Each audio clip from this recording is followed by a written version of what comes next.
The Lone Ranger sold his wardrobe. The Lone Ranger sold his bad dog. Well, you saw him, and you can't hardly know, 'cause times change, I know. On some days, he's more than humble. On some days, he's cold and mad, mad as hell. Well, you saw him, and you can't hardly know. It's so strange. Well, I know. Those lakes of golden water, those lakes of gold are all running out. Well, you saw him, and you can't hardly know. It's so strange. Well, I know. Joy, joy, joy. Work, work, work harder, sure as the hours. Joy, joy, joy. Work, work, work harder, you say.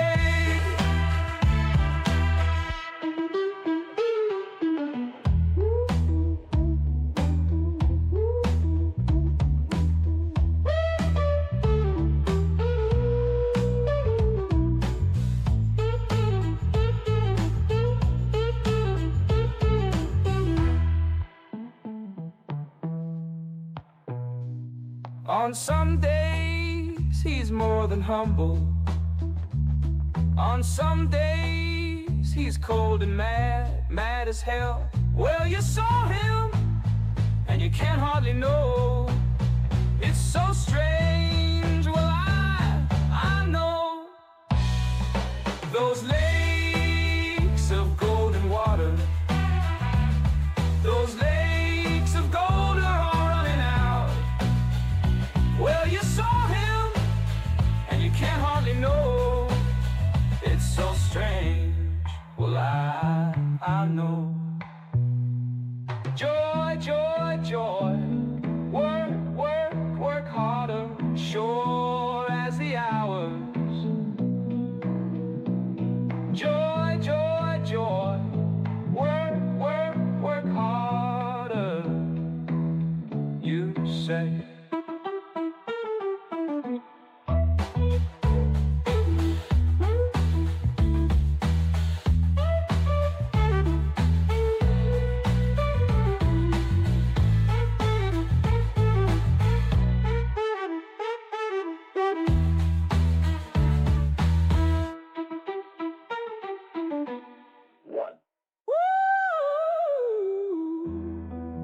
Joy, joy, joy.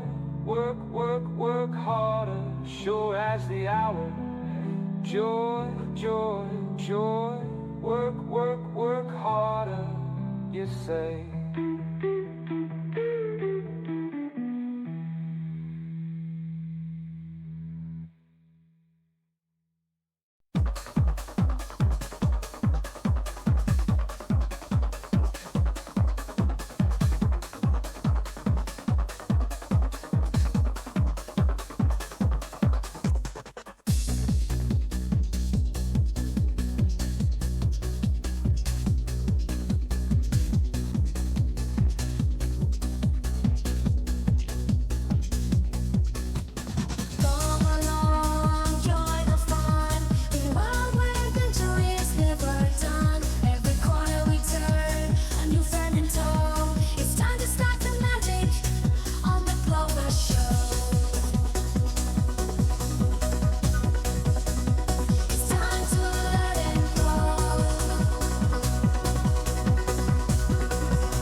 What up? Good afternoon, good evening, and good night.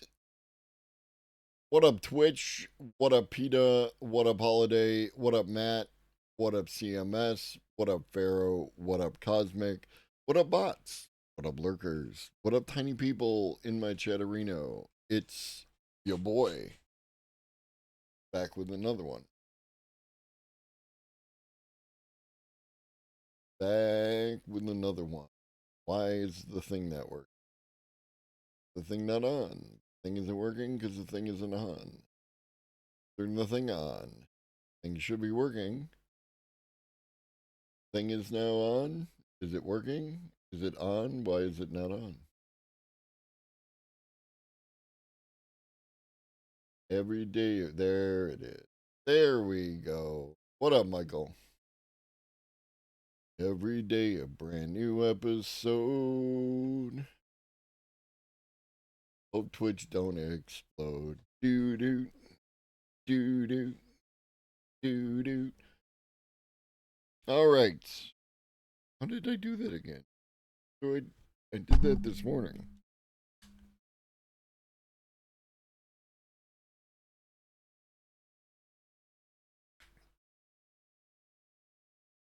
Oh, I have such horrors to show you. I have such horrors to show you. But before we do that, let's do this. James Burke.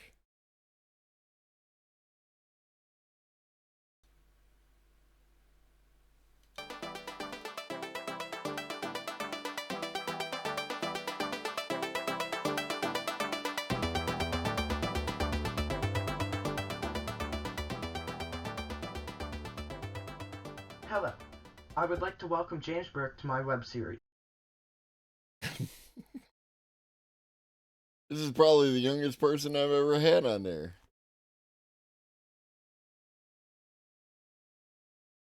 Is he from Massachusetts? James Burke is a science historian, author, television producer, and a futurist.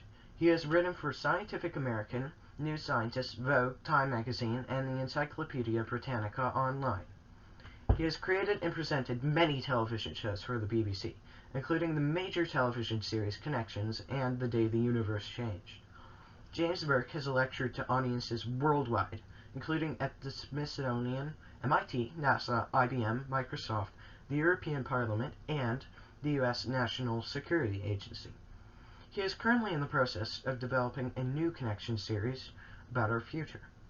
I saw the video for your new show, and you said that there were innovations coming within my lifetime and the kids in my class's lifetime that will challenge every institution, law, value system, social process.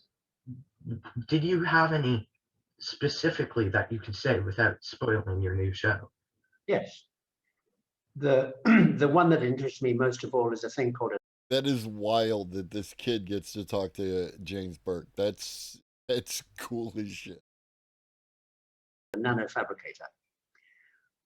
People have been talking about it for a long time, for 20 years. But only just now do we have the technology to begin to build it. And as far as I recall, the University of Manchester in England about 2 years ago came up with the first bit of a nanofabricator. This is where I get boring. Nanofabrication involves the fact that atoms come together to form molecules, as you know, and molecules come together to form stuff. And then you shape the stuff into whatever it is. If you can move certain atoms together, you can make molecules, and move the molecules together and make stuff, and then shape the stuff to whatever it is you want. If you could do that at any time, you could take, I wish I had it on me, but I don't have a copy, but there's a lovely chemical symbology thing, like H2O, which is about yay long. And if you made it with all the bits, it would be sweet tea. But it's about that long. You can make anything you want. And the ingredients would be basically, except for very rare earths, titanium and stuff. But for 99% of what we use and need, you can get the raw materials out of earth, air, and water. And you chuck them in the machine, and they contain the molecules, they contain the atoms that you will need in order to extract and put together to build in your little factory the stuff that you want. So you can say to this factory, if you've ever seen Star Trek, computer, make me a cup of coffee, and it will.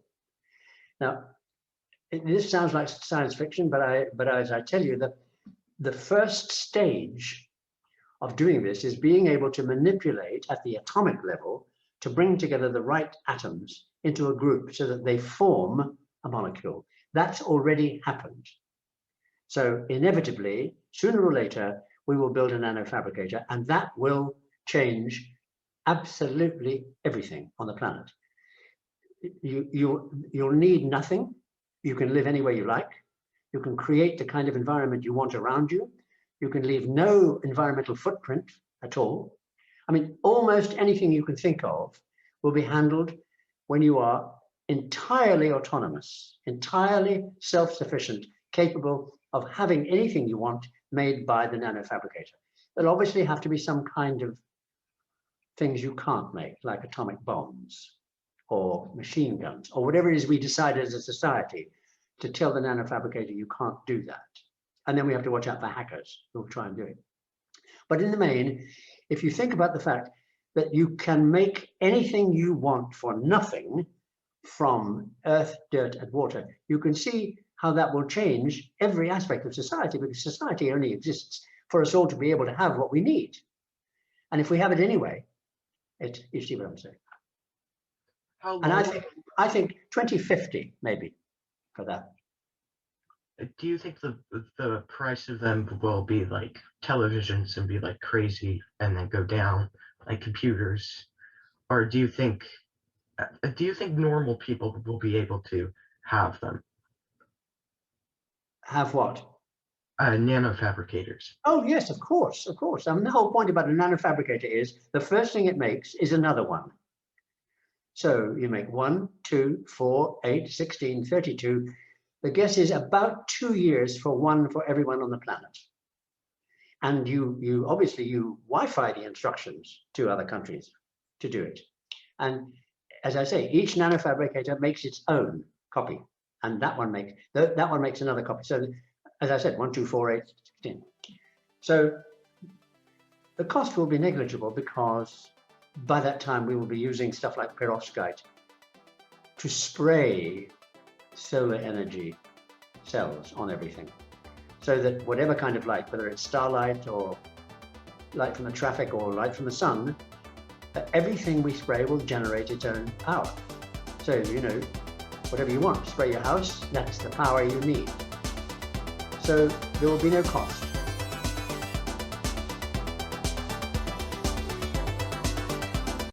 And this is, I said something a while back before we first started watching Connections, about James Burke talking about the nanofabricator, and this is what he was on about. I look forward to it. All right, tiny brains versus AI. Why not both? There's a bit of a competition right now. Excuse me. What up, Adam? Between those who would like to use biological components for computation, so the tiny human brains that you can literally grow in a jar if you want to and hook up to a computer, and those who are trying to make neuromorphic AI, so AI systems that behave very much like our brains. And there has been a lot of progress. I've talked to you guys about artificial neurons, which can actually be interfaced into our neurons, but neuromorphic AI is a little bit different.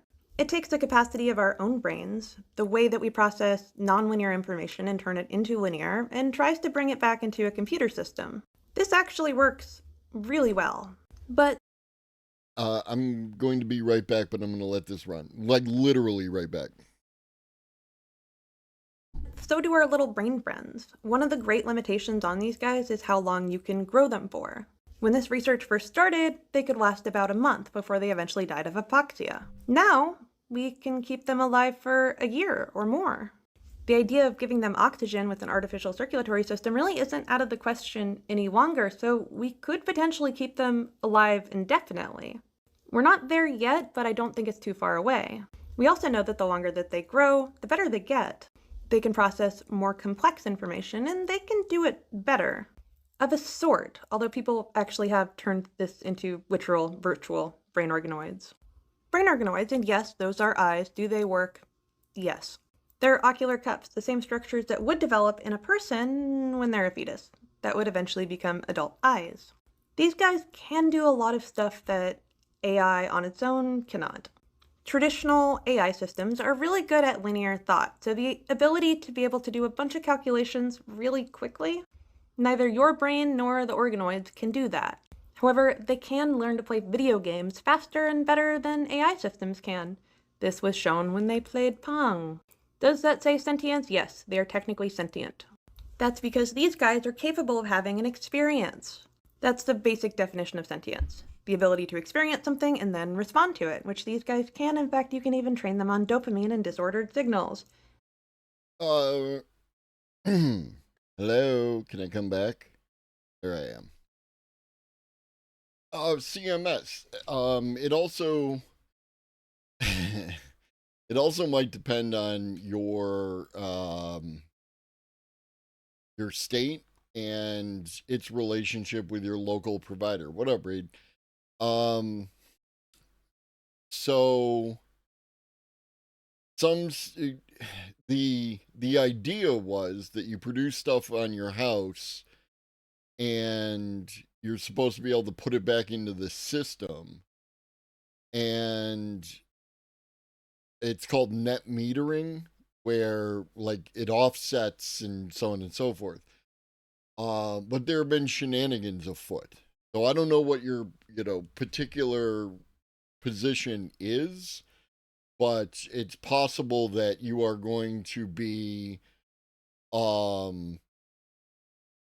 that you might not be getting the thing. Oh, and that's another question. There's a whole lease issue depending on how that broke down. There's also if you there was some shenanigans related to you get them installed and then you're supposed to get like tax credits, but then they process the payments for you. It's all kind of weird. So, what up, Tariff? They like dopamine, don't like disorder.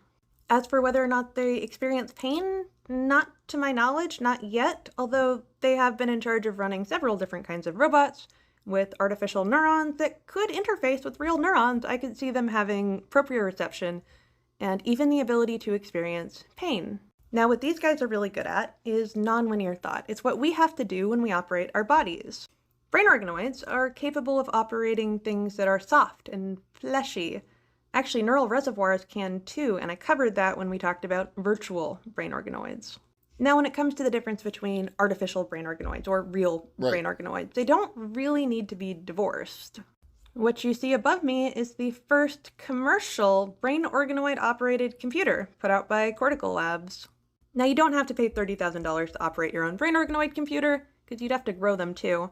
You can just pay $500 a month to have access to a neuro platform. Now, when we're talking about using these guys, we have to understand what they're good at. Brain organoids excel at spatial recognition and the ability to use a body, which would make sense because, we're kind of evolved to use a body. I don't think the idea of having artificial brain organoids and having linear AI systems and having real brain organoids needs to be divorced at all. We already know that we can interface them with AI systems. There's been experiments that have demonstrated that they can learn language and even recognize voices.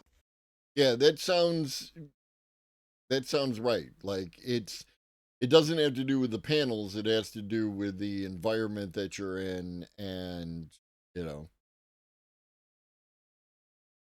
shareholders and whatnot. What up, Nick? Yes. It'd be great if we didn't try to make all the dystopian sci-fi stuff come true. Can we get some of the cool sci-fi stuff like Star Trek tech instead? Well, we opened with a video about the nano fabricator. So little column A, little column B. Much like AI systems that use neuromorphic systems that match human brains and work fine between them, I think we could do that for the brain organoids too. We've already seen success in using neural reservoirs What up, for Iggy? regular linear AI systems. Neural reservoirs can be an area where information can be stored so it doesn't collapse the entire model. It's a little bit like association. So if you need to access a certain bit of information, it's kind of like remembering that class you took in college so you can remember, I don't know, what is the ventral or dorsal fin.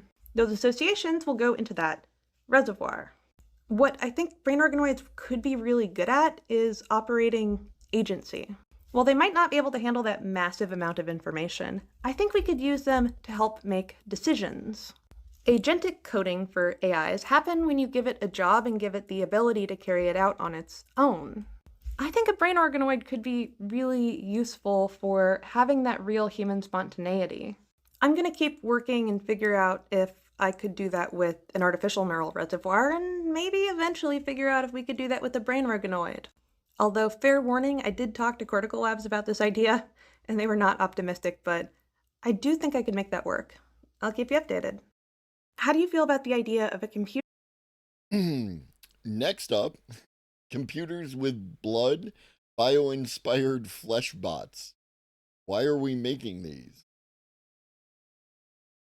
Because it works? That runs on blood. This would mean utilizing the same biological reasons that blood works in our own body to give energy and to take away waste. In a computer, it could actually take off a lot of that heat, making computers able to be smaller and more efficient. This comes out of an area of biotechnology where we take things like robotics and computers and they converge with biological systems. As I try to tell you guys, nature had billions of years to evolve our systems. We should probably at least borrow from it rather than trying to do everything the hard way. Creating a biological entity out of technology would require it to match a lot of our systems. That, of course, includes the blood. Granted, some computation and robotics engineering have bypassed the idea of technology entirely and are just utilizing human parts. That was the idea behind using human skin to clothe a robot. Granted, I am more excited for the idea of using magnetic nanobots as creating self-healing robotics, but cells can work too. And of course, that was the idea behind what is essentially science posting via a high-impact journal and Cambridge engineers. How to create a biological robot android dog using human parts. I'm actually really excited to see how we can incorporate metabolism into robots. We have metabolism running in our cells all the time, and there is the option of using literal cells in a robot, but I think we could make it more efficient, and that's kind of the beauty of bio-inspired robotics. Could we incorporate cells, robotic or mechanical cells, things that could reproduce, into their bodies? I think so, and I'm really excited to see it. But there are other ways that we can borrow from biology without going that Frankenstein mad science. You can actually encode information into a genome. You can turn an organism into a cipher.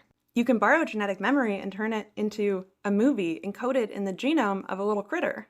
Like other methods of storing data, of course there are flaws. It can degrade over time, and unless that gene is encoded into something that's really important, it will change, which is where the cipher comes in. If you can take the coding for something that's really well conserved, so isn't really going to change over time, and turn it into information, that's a new way to encode and store information in biological systems. I'm a big proponent of bio-inspired electronics. I think it's the right way to go. We couldn't even figure out the wings on an airplane until we borrowed systems that already existed in birds, like the little annula that drive wind flow. I don't know where all this is going, but I think there is something kind of magical about science that pushes the boundaries of what we assumed was possible. Does it give uncanny? Yes. Are we just conscious dust trying to understand ourselves and trying to create something bigger than ourselves? Also, yes.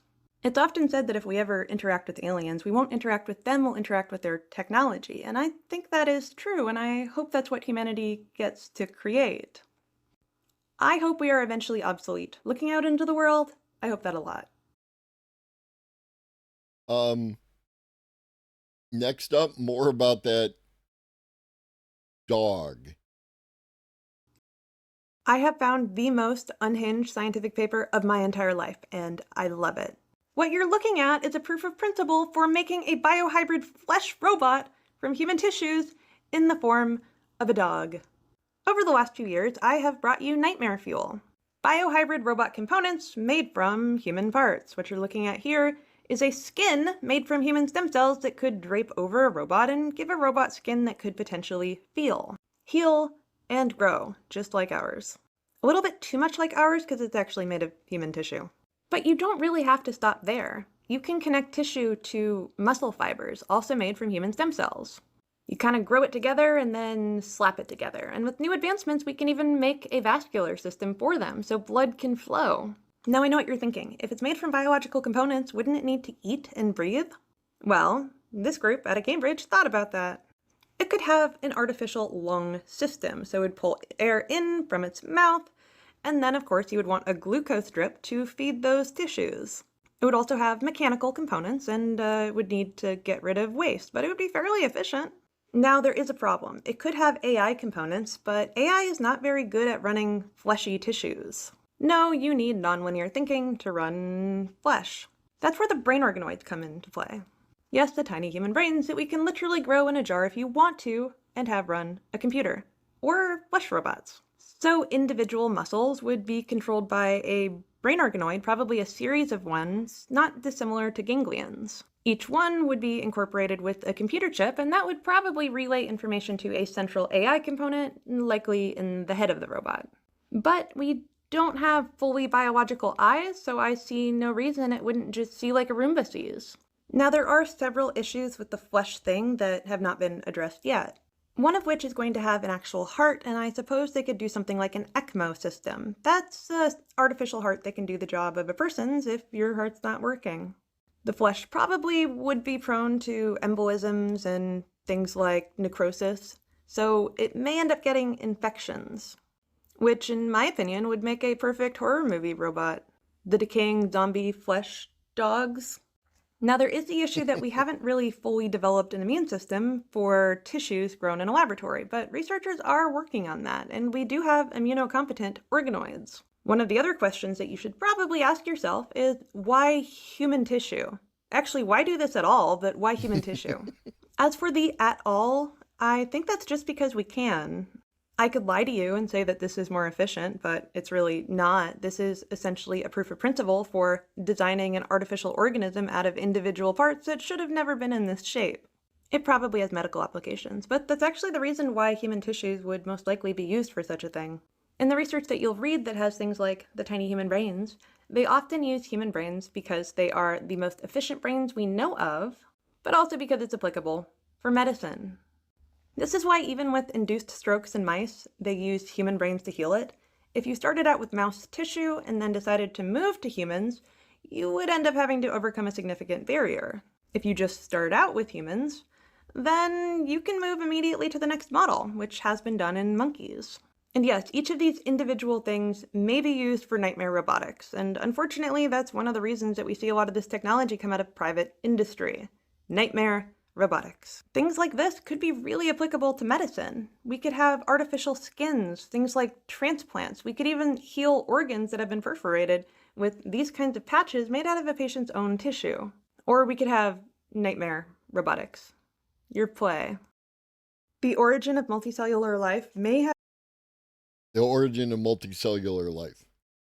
just been found in Massachusetts. This is insane and violates every rule we thought about biology. What you're looking at is the first multicellular animal-like structure made from bacteria. It's a multicellular bacteria. There's a kind of bacteria that are called magnetotactic. They have these little inclusions in their bodies of metals that help them orient themselves in space. Certain varieties will form consortiums.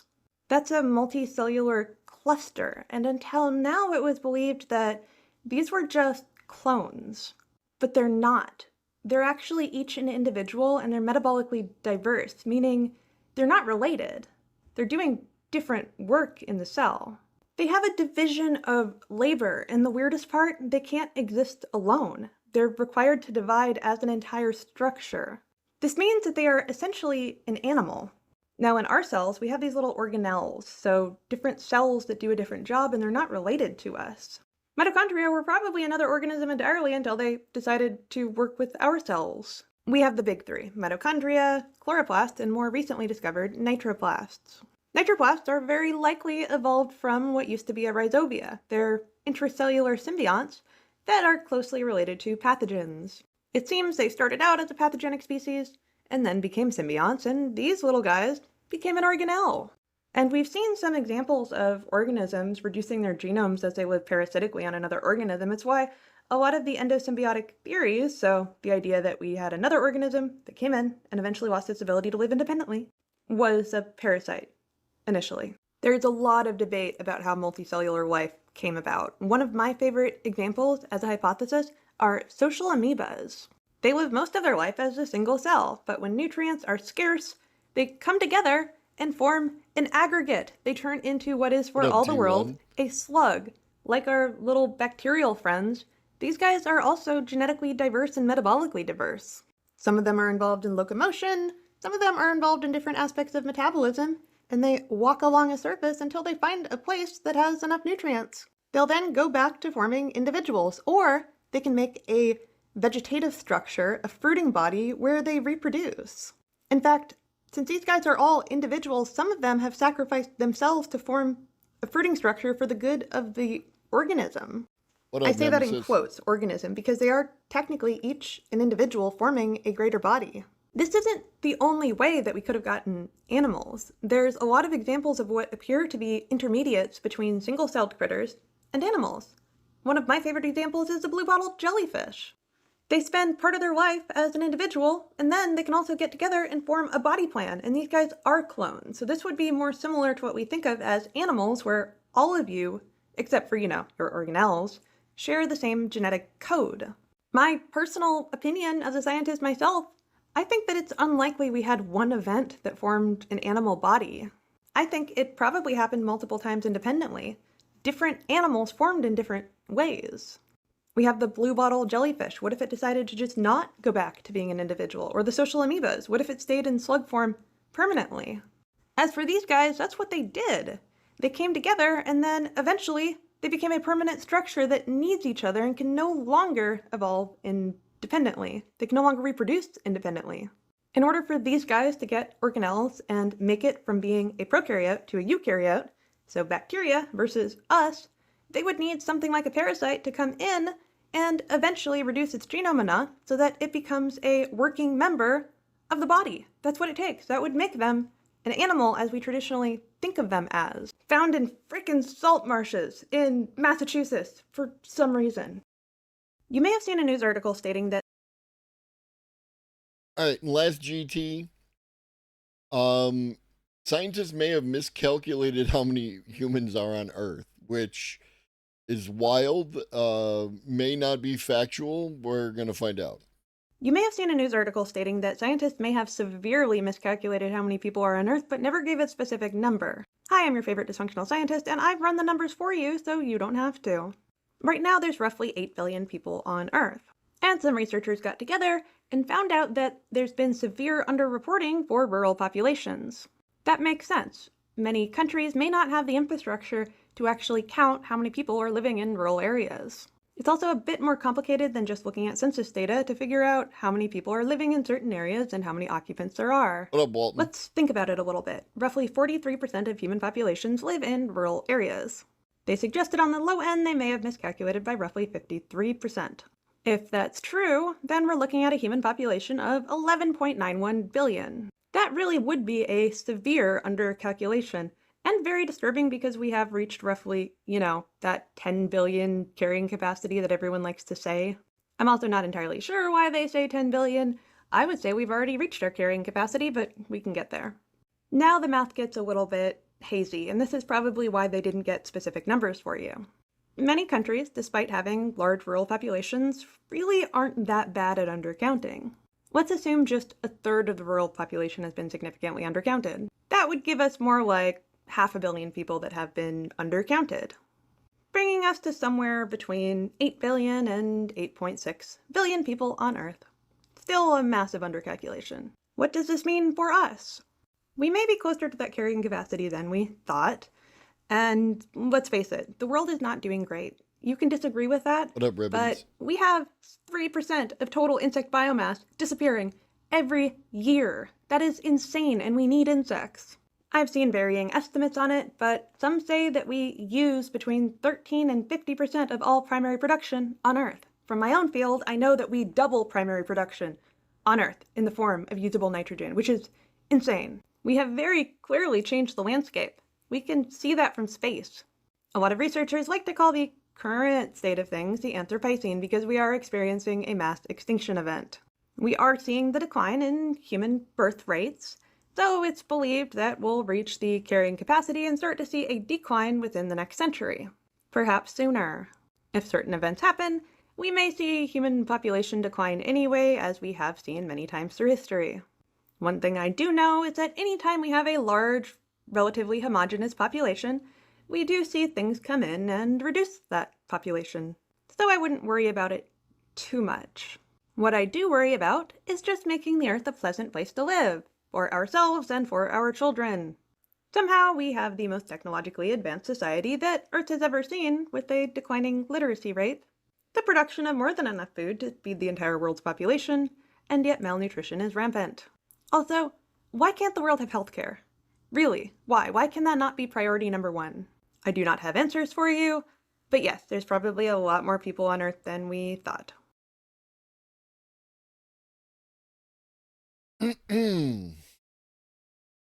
Yay! It's a bit strange that such a complex structure, self-replicating patterns arise so early in a planet's habitable window, whilst at the same time there being absolutely no evidence of the formation of such a process. Shit's wild. Shit's weird.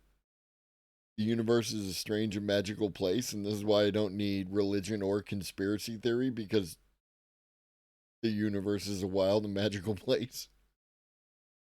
All right, so Lil Candy, new video from Neural Viz, The Cop Files Part 4. Guns, drugs, sex, death. All this and more can be found in Be the right Cop back. Files. Crumpdale PD.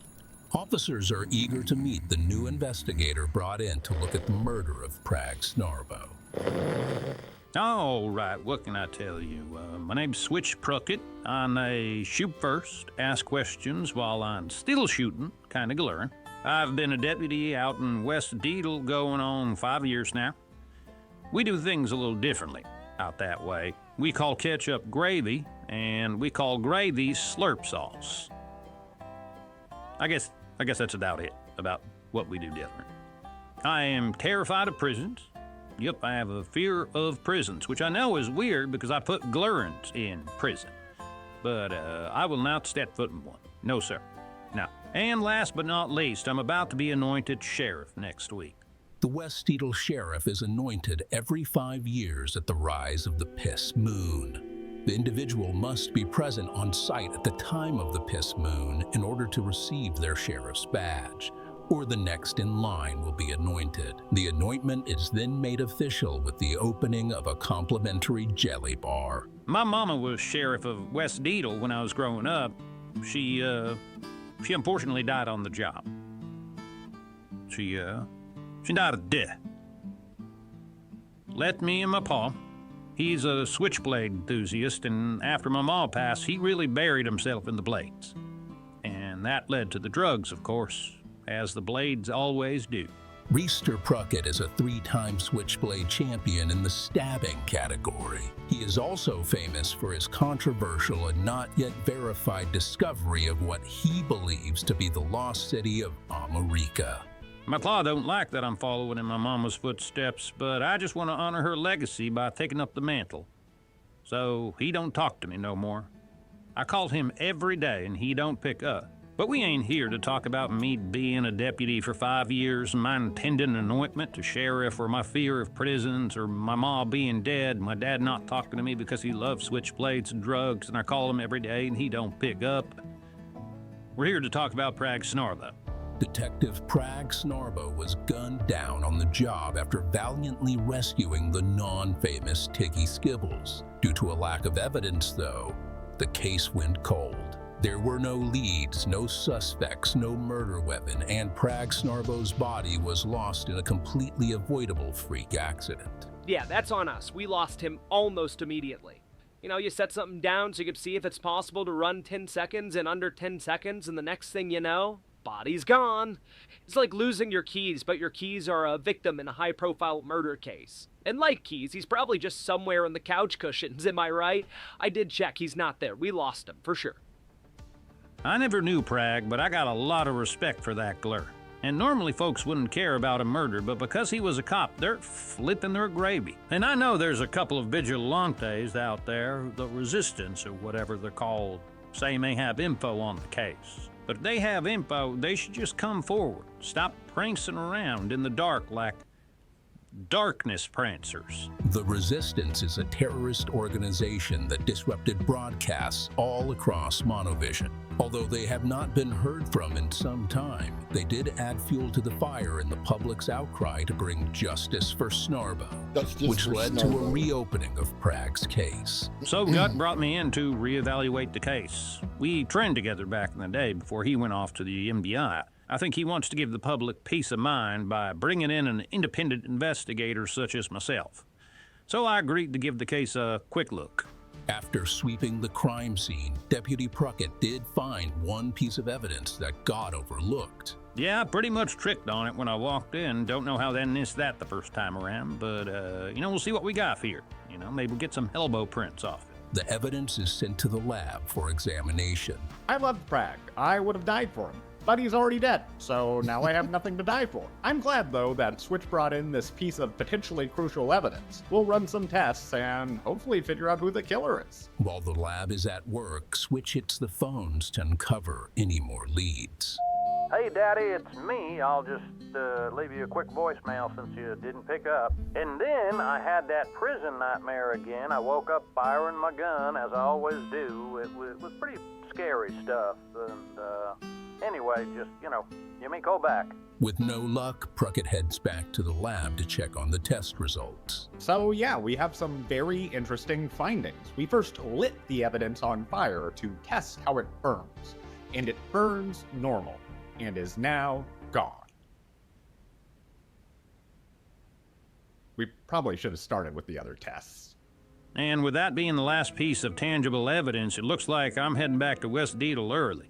We'll bring in Tiggy Skibbles for a final interview to do due diligence, but with his memories being erased, this case is as good as closed, unfortunately. How you doing today, Tiggy? I'm broken and metamorphosizing. How do you think I'm doing? I can't even afford my morph inhibitors. I'm sorry to hear that. Look at me. I'm all dry and smooth. I keep changing little by little. I don't even match my fake ID anymore. Tiggy, do you know why we brought you in here today? Your shields and surrender your ships. We will add your biological and technological distinctiveness to our own. Resistance is futile. Look, I wasn't... What up, Raiders? I'm just going to back it up to the beginning of the interview. What up, Raiders? I'm Global C Elder. I talk about AI, automation, future tech, all that good stuff. We're currently watching The Cop Files Part 4. It's fun and hilarious, and you should join us, and we're having a wonderful time. Closed, unfortunately. How you doing today, Tiggy? I'm broken and metamorphosizing. How do you think I'm doing? I can't even afford my morph inhibitors. I'm sorry to hear that. Look at me. I'm all dry and smooth. They keep changing little by little. I don't even match my fake ID anymore. Tiggy, do you know why we brought you in here today? Look, I wasn't contacted by a shadow organization that's trying to take down the monolith. How would they even contact me? By sliding an envelope under my door? That's a stretch. We're here to talk about your kidnapping. You're gonna have to be more specific. The one that led to the unfortunate death of Prag Snarmo. How much am I getting paid for this? You weren't. Then I'm not talking to the cops. I hate cops. Prag was a cop? Prag was an angel. Well, if you want to honor your angels, now would be a good time to start remembering whatever you can. I can't remember anything. My memory got erased. You have to try. You think I didn't try before? I want whoever did this to pay. Preferably me, but also just in general for what they did. Come on, Tig, you remember. It's all just blank. It only makes me think of Prag. And the chocolate chip. The musician? The Chocolate Chip was a popular musician whose song Dirty in Deepton skyrocketed to #1 on the charts. 'Cause we're getting dirty in Deepton, dirty in Deepton. We're getting dirty in Deepton. No, not the musician. In order to survive in that cave, all I had was a single chocolate chip to munch on. Where'd that chocolate chip come from? I don't know, I just found it. Did you tell anybody about this? It didn't seem important. Did you? That's hugely important. Really? How much would you pay for that information? Well, nothing, because you already gave me the information. 20. 20 what? I'm not negotiating on information you already gave me. Fucking cop, I met him. Fucking cop. Real quick, Stampy's here. Stampy's here. Stampy's here.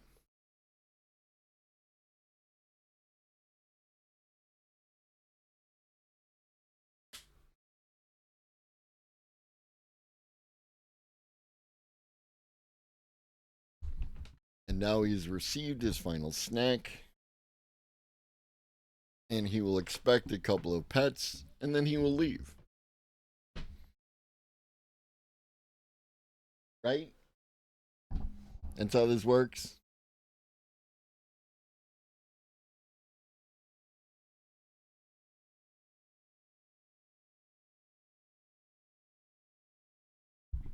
As per the rules.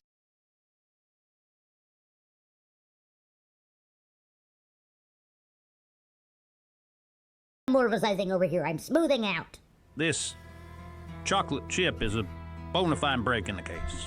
So I guess I won't be heading back to West Steedle just yet, because there's one place I gotta go first. Chocolate chips are used as a key ingredient in cookies, and cookies are a delicacy. Only a few Glurans know how to make them, and one Gluran is considered the de facto expert on these sweet treats. Deggy Berlaud, who is currently being held in a maximum security prison. Fuck me, I'm going to prison. 'Cause we're getting dirty in Deepton, dirty in Deepton. We're getting dirty in Deepton. Dirty. Some of the best content on YouTube. Next up, we got Ryan George debunks AI. In Deepton, dirty in Deepton. We're getting dirty in Deepton. Sneaky whispers about the tooth cartel.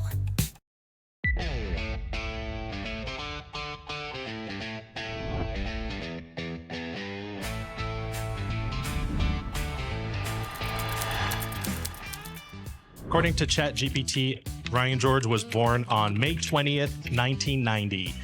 That is absolutely not true. I was born on June 21st, 1989. I don't know where it got that information from, but it's off by about a year. So ChatGPT says that I grew up in a small town in Canada, which influences my comedic style.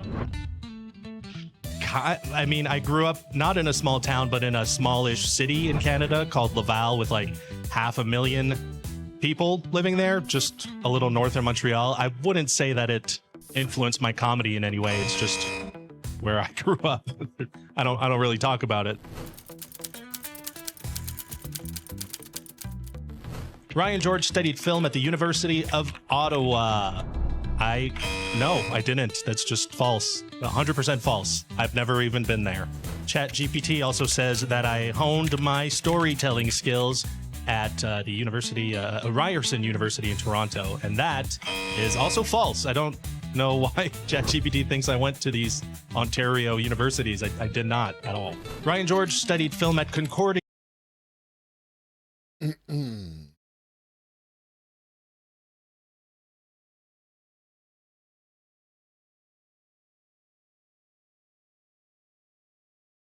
Sorry, one moment for a wrestle break here. Who's the smart ass? You? The one that's gonna get deported? And, Okay, ladies and gentlemen. hey, amigo. Gnats are hot. I may suck, but it's your mother that taught me how. Bitch of an audience today. I cannot wait till you're back. Who's the smart ass?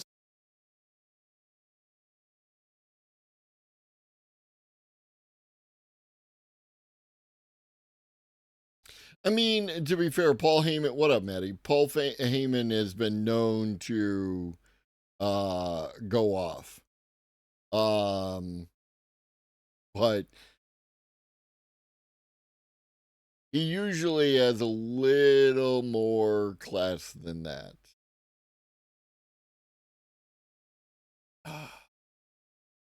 Don't meet your heroes, homies. They will disappoint you. University in Montreal. That one is true. I did study film at Concordia University, communication studies with like a specialty in film. So, yeah, that's good job, ChatGPT. You got it eventually. I did not go to 3 universities, but I did go to that one. Ryan George has a brother named Chris who also works in the industry as a film person and director, whatever. No, I don't have a brother named Chris George. I have a sister. Her name is not Chris, and she does not work in film in any capacity. I don't. Where are these things coming from? Ryan has won several awards for his online content, including a Streamy Award. Not that I know of. They didn't notify me if I did win anything. Do they email you if that happens? No, I'm not an award winner. He reached over 5 million subscribers in 2023. Not really. I mean, maybe if you add up all the platforms and the channels together, you might get something resembling that figure, but I don't have 5 million subscribers anywhere, like in one spot. That maybe one day.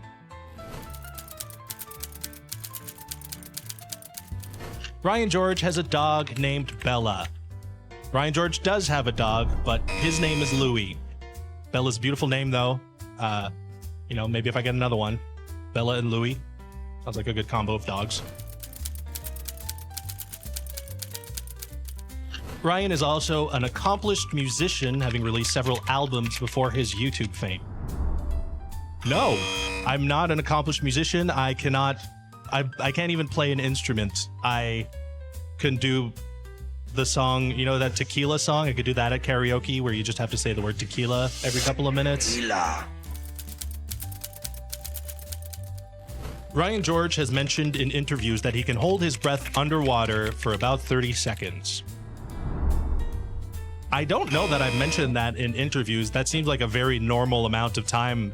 If I was bragging about that, I'm sure I don't know. That's just normal. That's like Ryan brushes his teeth for about 30 seconds every time. Ryan George has a fear of heights. Not especially. I mean, I don't love them, but I'm not afraid. I'm a big, strong macho man. I ain't afraid of no heights. Man, I'm pretty.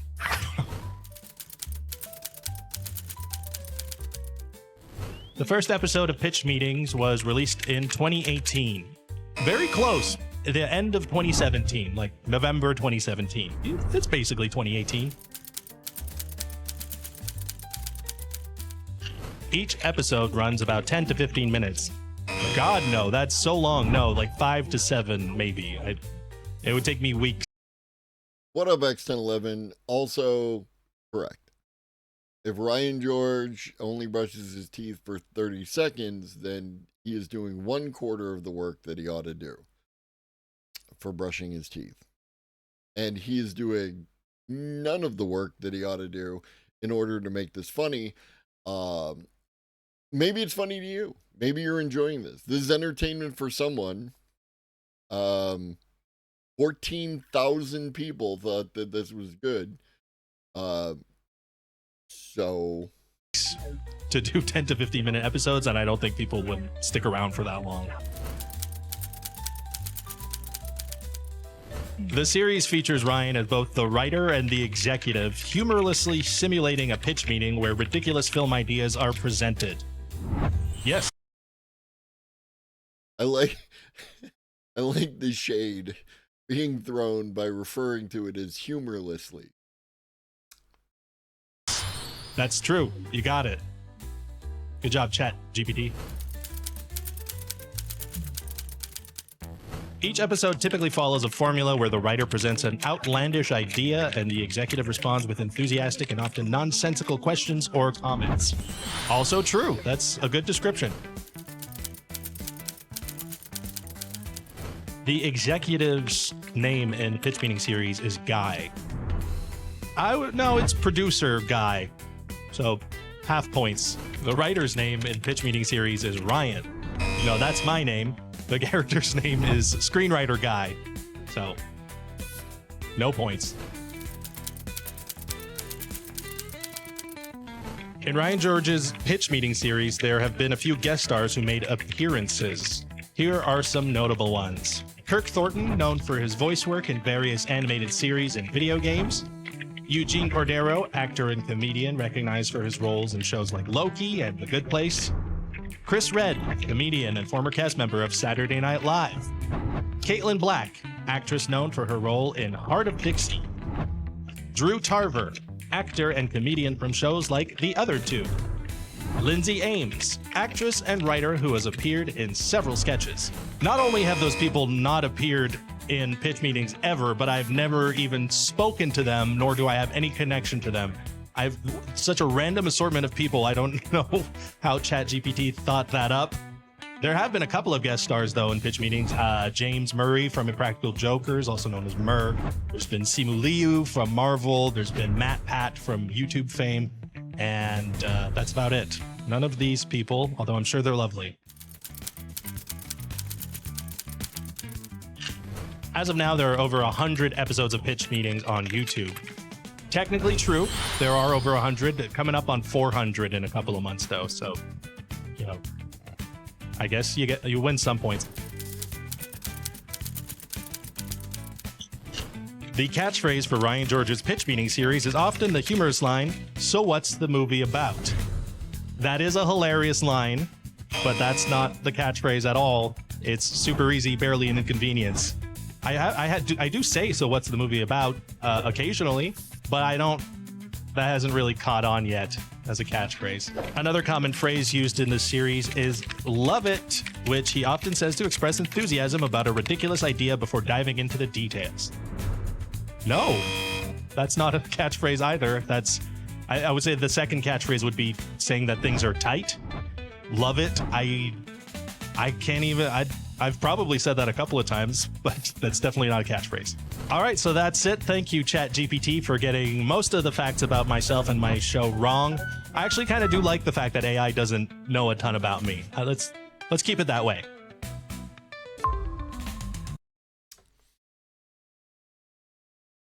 Entertainment. And as such, we're going to take a pause on entertainment and do some connections. It's 5:57, and that's close enough to 6 o'clock for me. Today, a much younger James Burke than what we saw earlier. What up, Joint Specialist?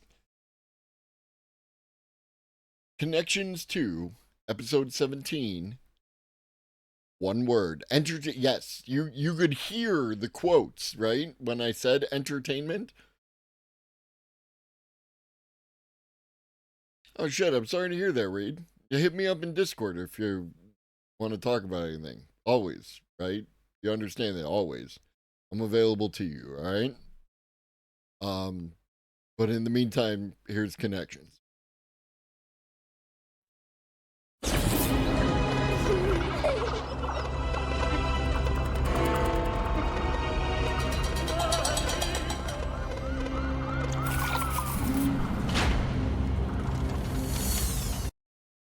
It was super mid, Maddie.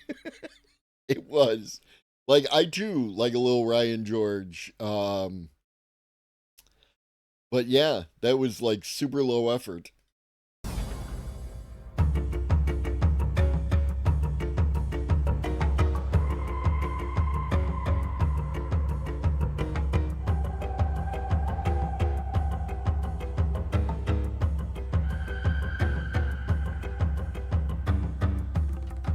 These programs almost always begin with a blank page, and in my case, a blank mind, trying to find some kind of single trigger that will kick off the show.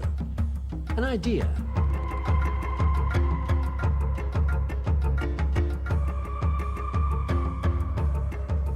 And then suddenly whatever it is springs to mind, and away you go.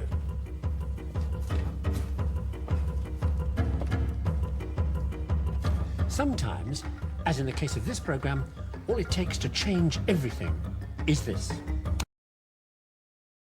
Look at that chunky boy. Did you see that? Look at that chunky boy.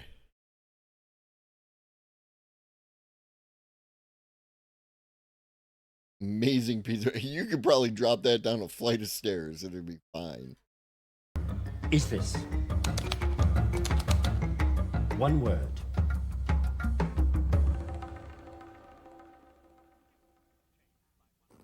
History was changed by one word. The word meant "and the Son," as in the Holy Spirit comes from the Father and the Son together. The word was filioque, and the whole of Catholic theology rested on it. So when the Greeks dropped the word, the Pope hit the roof. What up, Textilian?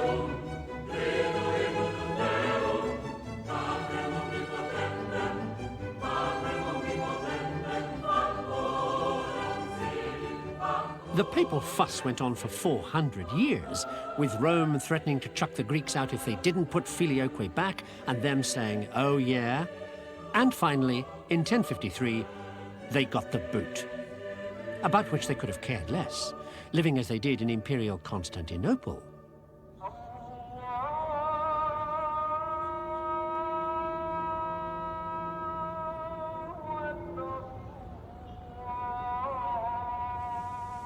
No, there's nothing wrong with the music. It's just that the great Greek city on the Bosphorus called Constantinople is today the great Turkish city on the Bosphorus called Istanbul. Today Turkish Islamic, back then still Greek Christian. So you know what problem I'm about to mention. The fact that the Greeks here had no idea what was about to hit them. Well, in their position, nor would you have. I mean, we're talking about a superpower here. This place was the crossroads of the world. So being threatened by some tin-pot Roman Pope was a little bit like Luxembourg versus America. So who needed a bunch of illiterate louts over in Europe anyway? Well, by mid-15th century, with the Turkish artillery outside the walls, they did. So in very short order, there was an obsequious diplomatic mission over in Italy asking the Pope for help. All right, said the Pope. But add filioque to your services. What a memory. All right, the Greek said, we will. Too late, as you can see.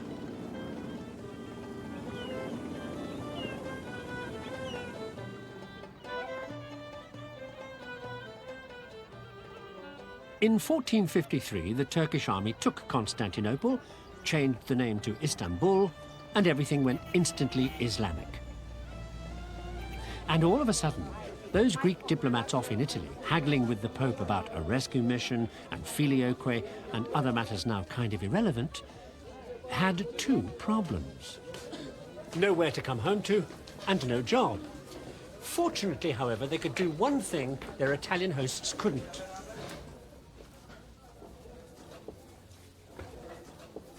Speak Greek.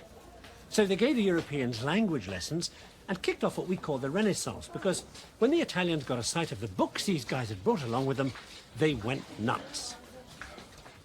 All the ancient Greek philosophers, the scientists, the technology, the literature, which the Greek exiles now obligingly translated. And one particular Italian obligingly passed around in editions of 1,000 at a time, because he'd invented a way to print scribble.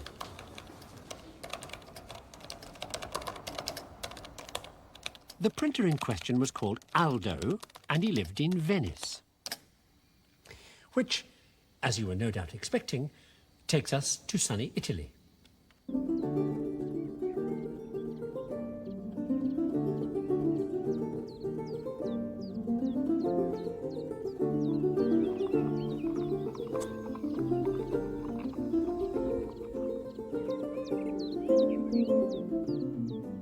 Now, Aldo invented a way to print scribble because of the funny way change always happens.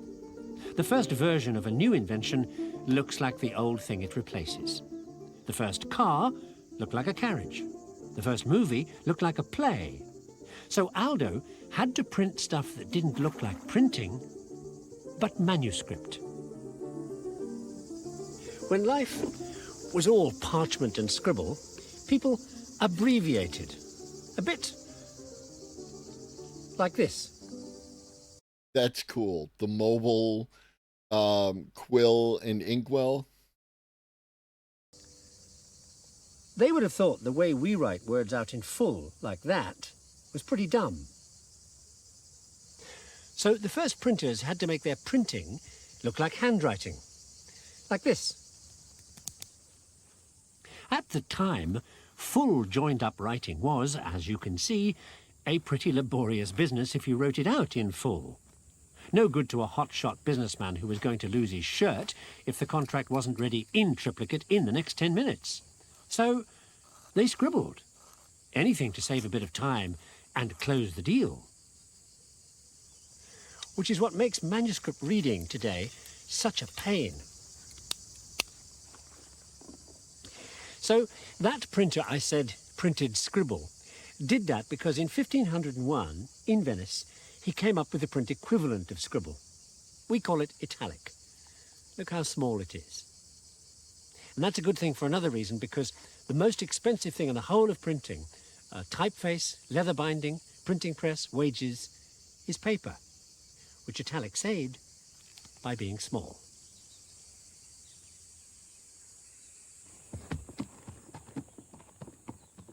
But the real reason Aldo made $1 million was because everybody travelled on horseback and little books fit in your saddlebag.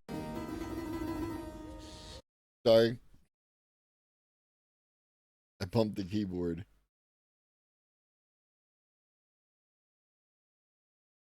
So in no time at all, there was a new problem.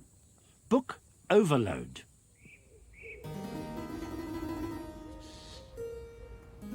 The book overload problem was solved by an Elizabethan spy-turned-librarian called Bodley with this radical new idea. A catalogue. And if you take a quick squint at it, you'll see why so many people feel uncomfortable in libraries. I mean, look at how easy to get at this stuff is. I don't think. Especially if you happen to be certain 17th century Massachusetts natives who were looking for an education, which they were. Well, a couple of them were. Once the university at Harvard had started, not long after Bodley, with a degree program that included Native Americans.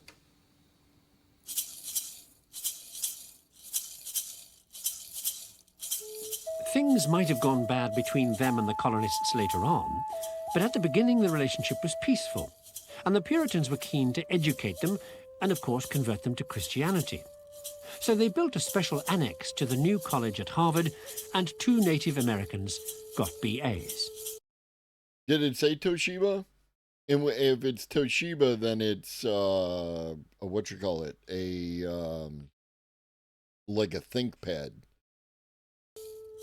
And then, in 1671, the son of the colony's governor was over in England looking for somebody to run Harvard College, and who should he meet but the 17th century's top educator and offered him the job. The guy was a Czech called Kamensky, who was all exercised by the way technical knowledge was extremely difficult to get at. So he'd come up with an amazing new kind of book called The Visible World in Pictures. The words describing animals and plants and machines right next to drawings of the things themselves. Ho-hum to you, but back then a revolutionary industrial approach to knowledge that got him the Harvard offer, which he turned down, and that might have been the end of training for industry. But for the Cavaliers versus Roundheads business. They are? The English Civil War was brief, so I'll be. Free Church Puritans behead king, go Republican, make life hell for Church of England royalists. Then they win, and the Free Church Puritans get their comeuppance. Banned from public office and universities, most of them then find it difficult to get any kind of job. Well, there were only two places for them to go, trade and industry. And fortunately for us, that's where most of them went. All the great scientists and technologists and innovators and financiers of the time, people like James Watt, for instance, were all Church of England rejects, which is why religious intolerance kicked off the Industrial Revolution and brought the chemistry it needed and the gobbledygook that generated. Thanks to an overweight Swede called Berzelius.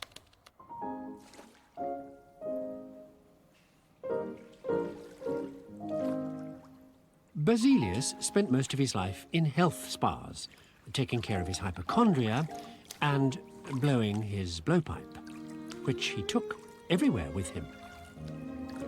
See, back then, people used to keep rock collections, stones, I mean, and Big B would heat them up with his blowpipe and analyze them.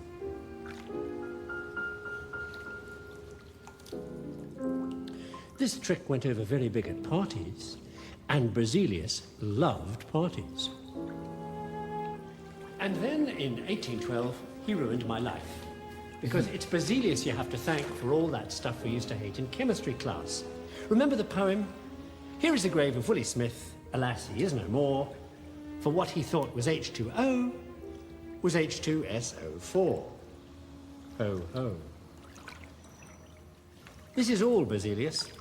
The letters are for the Latin names of the stuff, and the little numbers are for the proportions it's in. Berzelius did one other thing to make his mark on history.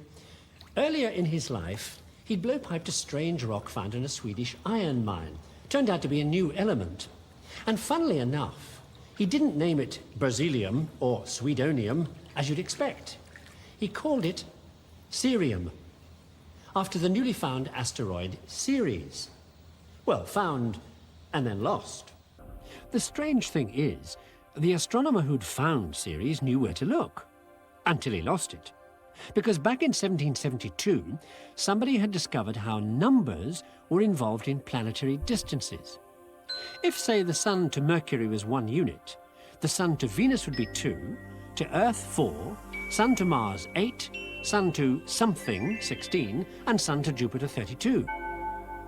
I said something here because they hadn't discovered the asteroids. Until, in 1801, an Italian called Piazzi finds the first one, calls it Ceres, tracks it for about 3 degrees across the sky. That's what I thought the strange element that he found in the Swedish mine was going to be. Yes, was something that fucked him up, but apparently not. Gets sick. When he's better, it's too cloudy. Next time he's able to look, Ceres is gone. Panic. So a German math genius called Gauss works out a way to calculate orbits from very little data, which is what Piazzi has, to put it mildly, like 3 sightings, and tells them where to look. 1 year later, to the day, there's Ceres exactly where Gauss said it would be. Right in the middle of what we call the asteroid belt. This amazing discovery made his name. Gauss, I mean. Got him the astronomer's job at the University of Göttingen. where they thought so highly of him, they preserved his brain. Still there. Mind you, Gauss is a very clever fellow. He helps to invent the telegraph before Sam Morse does, and he gets all worked up about a strange, ancient language. What up, called Box fan? Sanskrit.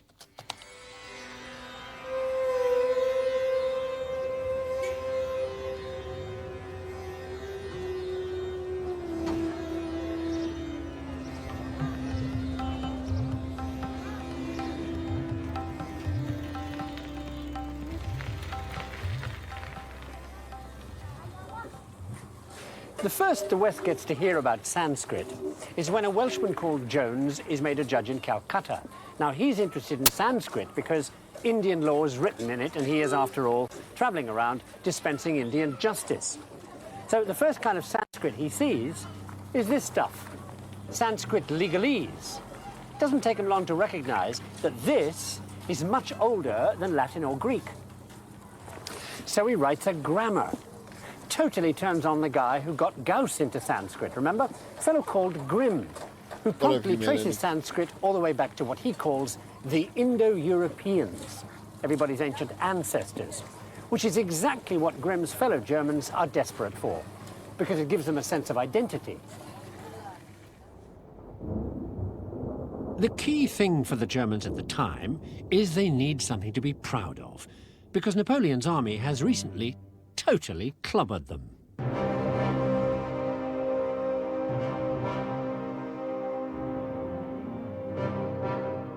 So when a German philosopher called Herder jumps on the Indo-European bandwagon and comes up with the idea of an ancient Germanic Aryan culture older than the Greeks, they go for it with all the abandon of an alcoholic in a brewery.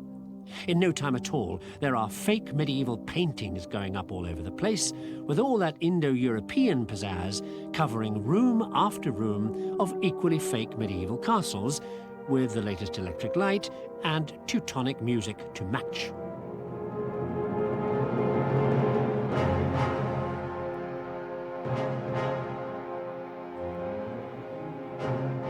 But the search for ancient origins was also to kick off something this particular fake castle might just remind you of. Grandmother, what great big eyes you have! Walt Disney and all that. But his modern stories are only a later, very cleaned-up version of what it was that got this kind of entertainment started. Inspired by Herder and those Indo-European myths that generated one of the best-selling children's books of all time. Better to eat you with, my dear. Better to eat you with, my dear. Everyone, on the count of three, I need everyone to scream. 1, 2, 3. Wait, before everything gets too gory, I'd like to introduce someone very special to you who can let you know where the story of Little Red Riding Hood comes from. Uncle James, let's have a big round of applause. Uncle James, where did this fairy tale come from? Why, the fairy tales by the brothers Grimm. Oh, he's so smart. You'll recall one of the two brothers Grimm was that guy who was into ancient Sanskrit, which then got both of them into ancient folk stories. And as for that remark about cleaned-up versions, well, in the original yarns, the ugly sisters get their eyes pecked out, the witches get cooked alive, the wolf eats both Little Red Riding Hood and the grandmother, Rapunzel gets pregnant, and Sleeping Beauty's really about necrophilia. I mean, what? Even the Grimms themselves toned it all down for the second edition. Oh, she told her story and her tears were dried, and her father went after that wolf she had spied. But the really strange thing was, when the Grimms went looking for story material, they found the same stories turning up as far apart as Sweden and Iran. I'll tell you why, once this lot's finished. And happily ends our tale of Little Red Riding Hood.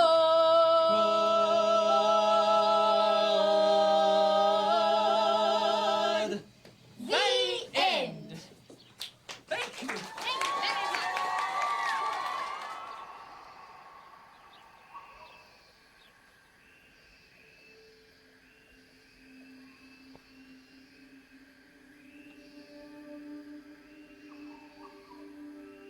In 1865, an English folklore freak called Tyler traveled around the world trying to solve the mystery. Why did pyramids turn up in so many different places, for instance, in China or Egypt or here in Indonesia? I wonder how certain people who feel ways about certain books being in certain libraries would feel if, we made them, have the original stories, put those into the libraries. I wonder if they'd feel better or worse. Wonder. And all the carvings told the same kind of stories. How the world began, how nature worked, how to get to heaven, the way to live a good life, how to find the truth. There had to be something linking all these ancient folk tales and myths.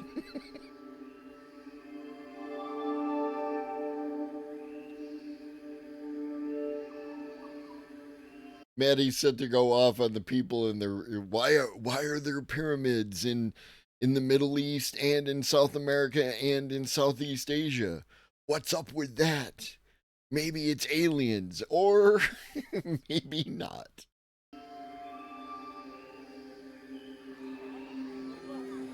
Tyler argued that if Indo-European had gone from one ancient language to the babble of the modern world, maybe way, way back, it all started from one single ancient culture, and that you could still see that in modern people's customs, like throwing salt over your shoulder, which is a habit that probably goes all the way back to the Stone Age. So maybe places like this weren't as foreign, say, to Westerners as they might appear.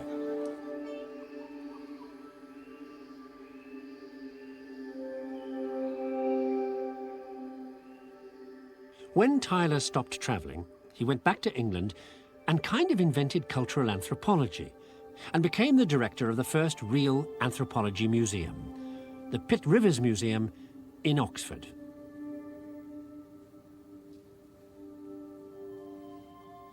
What up, Larry? It was places like this that finally got Westerners around to realizing that maybe all those tribes and rituals and myths that we dismissed as primitive weren't.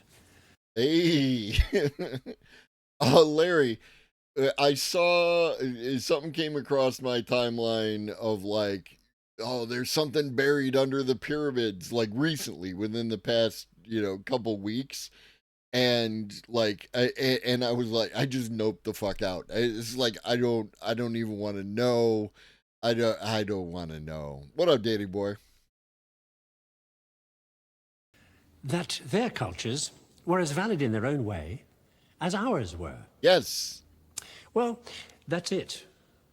This program began with one word, filioque, when the church tried to make everybody back in the 11th century behave the same way, remember?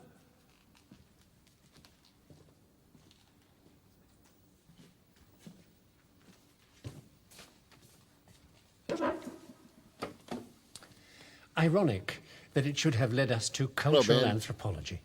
Probably the best tool in the pluralist world of the 21st century to help us understand and value how different we all are.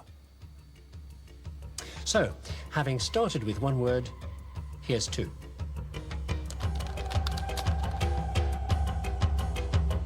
I mean, this font definitely looks like Apple, right? So it's got to be an Apple laptop. Right? Tomb of Jesus under the Great Pyramid. All right, I hope you enjoyed Connections for this week. What are the best, bro? And now we're back to we're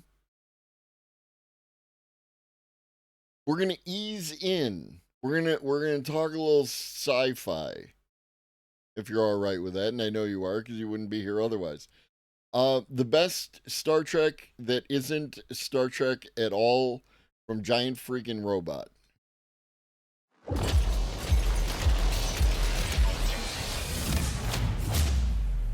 The best science fiction universes function according to a set of rules. Show me. Rules which make them what they are. This is a sparring program, similar to the programmed reality of The Matrix. It has the same basic rules like gravity. Battlestar Galactica, for instance, operates in a gritty world based around complex human dynamics and questions of faith and belief. Star Wars operates like a classic adventure movie. The original movie is often used by instructors as a way to teach students about the best way to structure a classic hero's journey. Well, I think that George Lucas was using standard mythological figures. In a prior video, which you can find linked to in the description of this one, we dug into the rules of Star Trek. Those rules are what make Star Trek feel like Star Trek, and they include things like a focus on human progress, technological consistency, and stories told around groups of people exploring the unknown. But actual Paramount-owned Star Trek productions aren't the only things using these rules. Some of the very best Star Trek ever produced isn't Star Trek at all. To prove this point in this part of the video, we'll start talking about how great Galaxy Quest is. Except YouTube demonetizes our video every time we discuss Galaxy Quest for more than 30 seconds. But if we could talk about Galaxy Quest, you'd quickly see that it's a lot like Star Trek, even though it isn't Star Trek at all. Time's up! Luckily, Galaxy Quest isn't the only example of something that captures the essence of Star Trek without being Star Trek. Some of the best Star Trek isn't even science fiction. You willing to bet your life on that? Activate your warp drive, or power up your quantum flux drive, or just unfurl your sails. This is Giant Freaking Robot, and this is the best Star Trek that isn't Star Trek.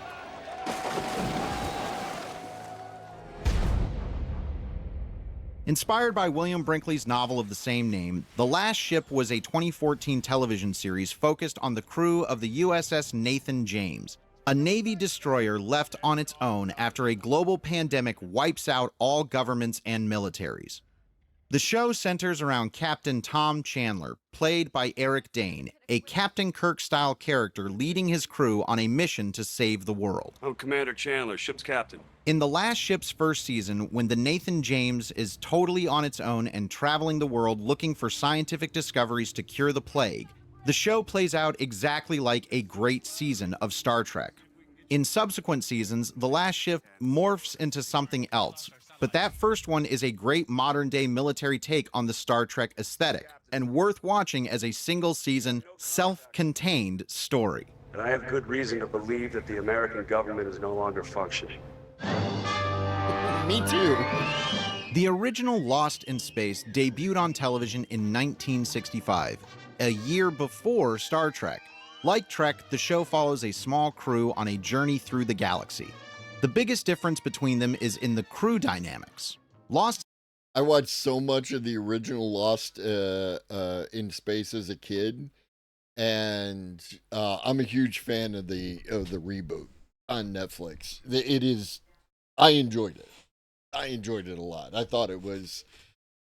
It had the core of what made the original good, but also like had its own, vibe to it. Danger, Will Robinson. Danger. What up, Lopta? Welcome in. Lopta. Like the Lost in Space movie and the Netflix series. Yeah, no, I'm a huge fan. Lost in Space focuses primarily on the Robinson family, part of a colonist group that veers off course, emphasizing a survival narrative in unknown environments over exploration. There was a 90s Lost in Space movie starring Matt LeBlanc, which isn't really worth most people's time. Fine. Little thing was hungry. And the original series is now pretty... It was the 90s. It was the 90s. Dated. Luckily, Netflix recently pulled off a pretty fantastic reboot of the series, which captures a lot of what made both Star Trek and the original Lost in Space so great.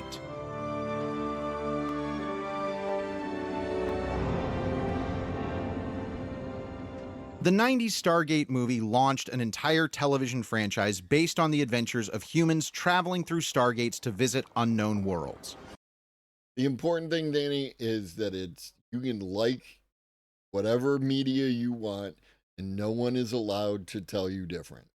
It's aesthetic choice. It's subjective.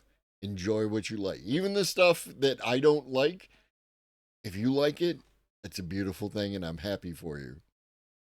And yes, Stargate the movie I'm a huge fan of. I didn't watch enough of the Stargate show. I keep wanting to watch the show just to like, because there apparently a lot of shit went on. I'm hearing people reference it in other media, and like a whole bunch of things. Other than visiting alien worlds, Stargate SG-1 is pretty different from Star Trek. It's not set in the future. Yes, Iggy, it does kind of lean into the aliens trope, you know, and that is problematic. I like the idea of series that engage with conspiracy theories, but what if it was true kind of thing. But that's because I'm like, I know where reality is, so I can appreciate a non-reality kind of thing. And it's more militaristic. However, Stargate's two spin-off shows, Stargate Atlantis and Stargate Universe, capture a more Star Trek vibe. Stargate Atlantis is set in a futuristic lost city, which the crew uses as a base for exploration and discovery. It touches on many of the familiar themes that make Star Trek great. Meanwhile, Stargate Universe follows a group of humans trapped aboard an ancient starship in a far-off galaxy with no way home. The series hits on many of the familiar crew dynamics that Star Trek fans love most. It's Voyager. Only a few months before Captain Kirk's arrival on screen in 1966, 20th Century Fox released a different story of exploration called Fantastic Voyage. Instead of exploring outer space, it takes the crew of a small ship inside the human body, boldly going where no one has gone before in its own way. Fantastic Voyage was the technical marvel of its day. The movie's original trailer heralded it as a new kind of movie-going experience, and for once, that wasn't hyperbole, it was a fact. Like Star Trek, Fantastic Voyage stands out as a turning point in sci-fi by exploring a brand new setting that had never been done on this scale before. It still holds up as a technical achievement and a fun adventure. The Steven Spielberg sci-fi series Sequest DSV first launched in 1993 on NBC with high hopes and with the intention of dovetailing off the popularity of shows like Star Trek The Next Generation and Deep Space Nine. It takes the Star Trek formula and applies it to a near future where mankind... I will fight the fight and win the war. Lenny, back with another one. 32 months, Founder's Badge, top tier, my homie, the wind beneath my wings. Lenny, I appreciate you so goddamn much. Greetings from west of Boston, homie. I hope you're doing well. Has developed new technologies for exploring underwater. Sequest follows the crew of a futuristic submarine as they explore the ocean depths and also occasionally get involved in time travel shenanigans or, in a really weird twist, end up on an alien planet. Roy Scheider stars as the lovable and very Picard-like captain, Nathan Hale Bridger. There's also a talking dolphin named Darwin, a precursor to the cetacean ops navigators shown on Star Trek Lower Decks. Can't these two do it? Yeah, it wasn't designed for flippers. Okay, all right, sorry. The 2012 Ridley Scott movie Prometheus is a prequel to Alien and part of the Alien franchise, and there aren't many things less Star Trek than the Alien movies. I love Prometheus. I'm a fan of all the Aliens movies. I don't care. Except for this one, which is, in a very weirdly specific way, actually a stealth remake of Star Trek V: The Final Frontier. The story of both Prometheus and Star Trek V involves a search for the Creator on a journey led by scientists who have abandoned logic in favor of blind faith and belief. How do you know? I don't. But it's what I choose to believe. Both movies hinge on a critical crew betrayal to move the plot along. Even Prometheus's production design resembles The Final Frontier. The planets they visit look like the same place, and we meet both of the movie's scientist characters digging around in a desert. And of course, in the end, the gods they find in both movies are murderous jerks. I had no idea that it was a stealth remake of Star Trek Five. Okay. Embrace the eerie similarities by watching The Final Frontier and Prometheus back to back. The Orville is the most Star Trek show to hit television since the cancellation of Enterprise, and that's a vibe series creator Seth MacFarlane fostered on purpose. It's not Star Trek though, so here it sits. You win! It's about a crew of explorers wandering their way through the cosmos, encountering the wonders of the universe and challenging the human spirit. You know, exactly what Star Trek was back when they had the bald guy in charge of the ship. I'm a fan of the Orville as well. The entire part of it where they're dealing with the robots and everything about the robots, and the fact that they did, like, that they gave them backstory and everything else. It was so good. No. This is all Seth MacFarlane, and it comes across. It's got a bit of that Family Guy style quippiness about it, but it's like, because it actually has narrative threads, then you actually have to engage with it, as opposed to just, it's all, yeah, me too. Team Cisco. DS9 was the best. You know, back when it was still good. Except for, I also think Discovery is the best and Strange New Worlds is the best. Those are my top 3 Star Treks. I don't care. Good luck, Mr. Cisco.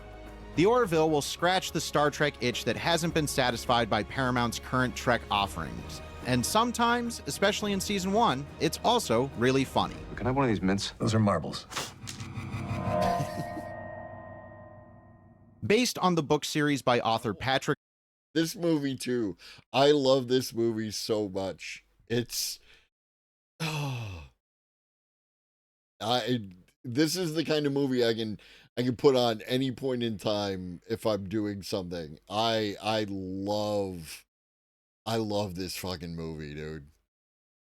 O'Brien. The movie Master and Commander: The Far Side of the World follows Russell Crowe as Captain Jack Aubrey, a British naval officer during the Napoleonic Wars. He and his crew are tasked with chasing down a French vessel far more powerful than their own. That might not sound very Star Trek, but it's a movie about a ship sailing into the unknown, exploring strange places, making scientific discoveries, while also locked in battle with another ship. And the cast is off the chain. There's just so many people who have like small parts, right? Where they're basically like a reoccurring character, shows up, delivers a couple lines, what up, Burl? And then like you don't see them again for a while, that kind of thing. I love this movie.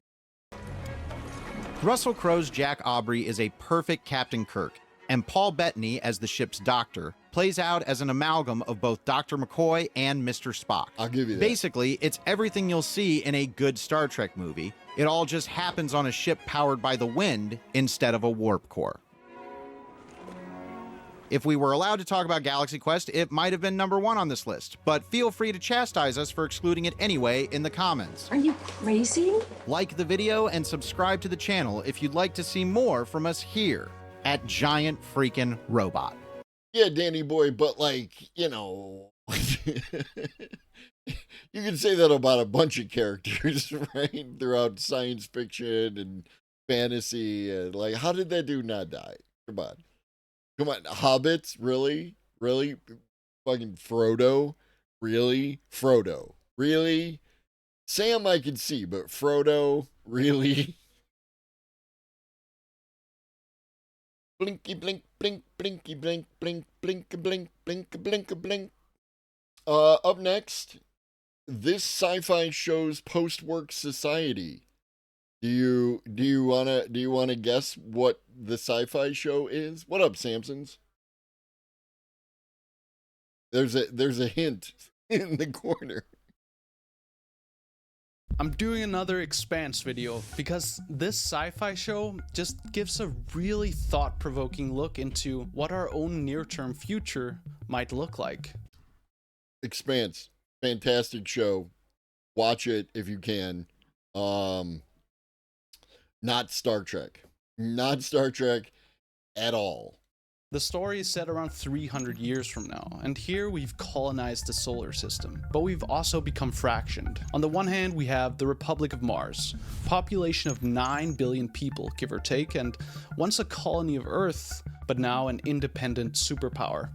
And then a bit closer to the sun, we have our Earth, the second superpower. And here, we have a population of over 30 billion people, and that's a bit of a problem.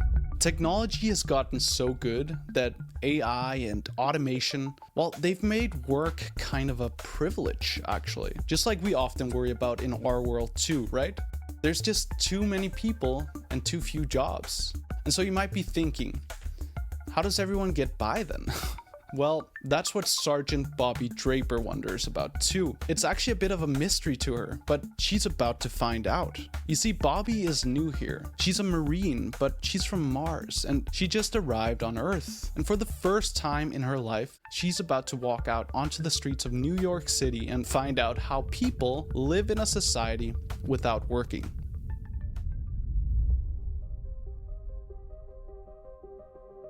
Back on Mars, Bobby grew up hearing a lot of stories about Earth, stories that Earthers would probably call propaganda.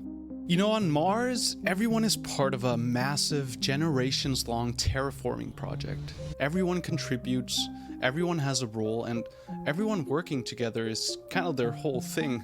It's part of their identity. So, when Martians look at Earth... They never do, Danny boy, that's the key. They never do. They only understand the aesthetic. They don't understand the story. They don't understand the underlying philosophy that exists. You can see it in all of them. They'll tell you what they like. Elon Musk likes Star Trek, completely missing the point of Star Trek. At a glance, all they see is a place where people just refuse to contribute. They see them as lazy, slow, selfish, and, all those nice adjectives. So Bobby's basically heard back from when she was a kid that Earthers are not like Martians. Martians work hard, Earthers don't. But of course, that's not quite the truth. It's actually more like, well, just good old nationalism. And it's something plenty of historians have written about in our world too. This thing going on back on Mars that Bobby grew up with, well, it's probably also the greatest strength that we have as a species. Okay, what I mean is, think about what's gotten us to the top of the food chain, right? Like as a species, and that eventually led us to develop our crazy modern societies. Right off the bat, you might be thinking like, certain tools or technologies have done this, right? And yeah, those are really important for sure, but really, I think our greatest strength as a civilized species is our ability to tell stories. Because stories literally make it possible for us to cooperate at large scales, at the scale of a country, for example. And it's the same thing in The Expanse. Without stories, like stories that give meaning to a piece of paper like this, well, how would we be able to, create a national economy, let alone a global economy, if no one believes in this thing altogether? Our economic system would collapse.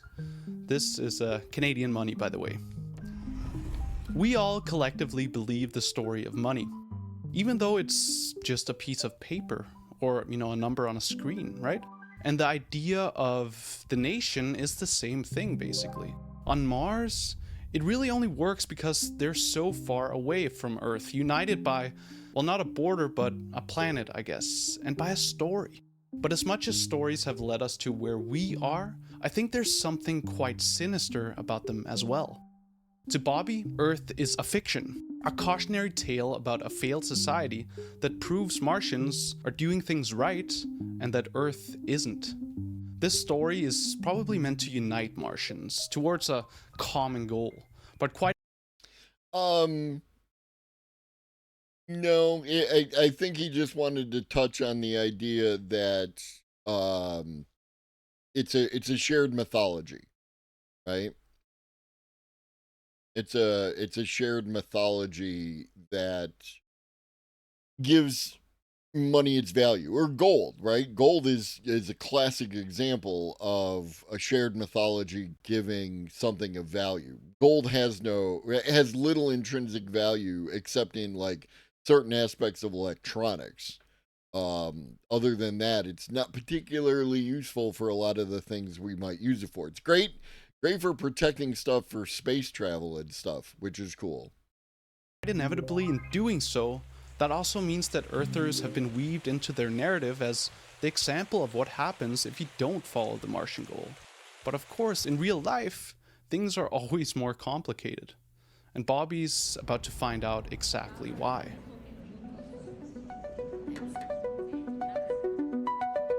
Now, when Bobby arrives on Earth, she's actually already developed a healthy habit to question things. You see, she had a bit of an incident recently. Like I said, her vocation is being a Marine. 6 Marines. A Martian Marine. About 2.3 clicks out on foot closing fast. They appear to be charging us. But unfortunately, she was on the job, in the wrong place, at the wrong time. Come again, Stick. The comms are being jammed from the surface. God damn it, I need a Sorry, spoilers if you haven't seen The Expanse. You're getting some details that you know.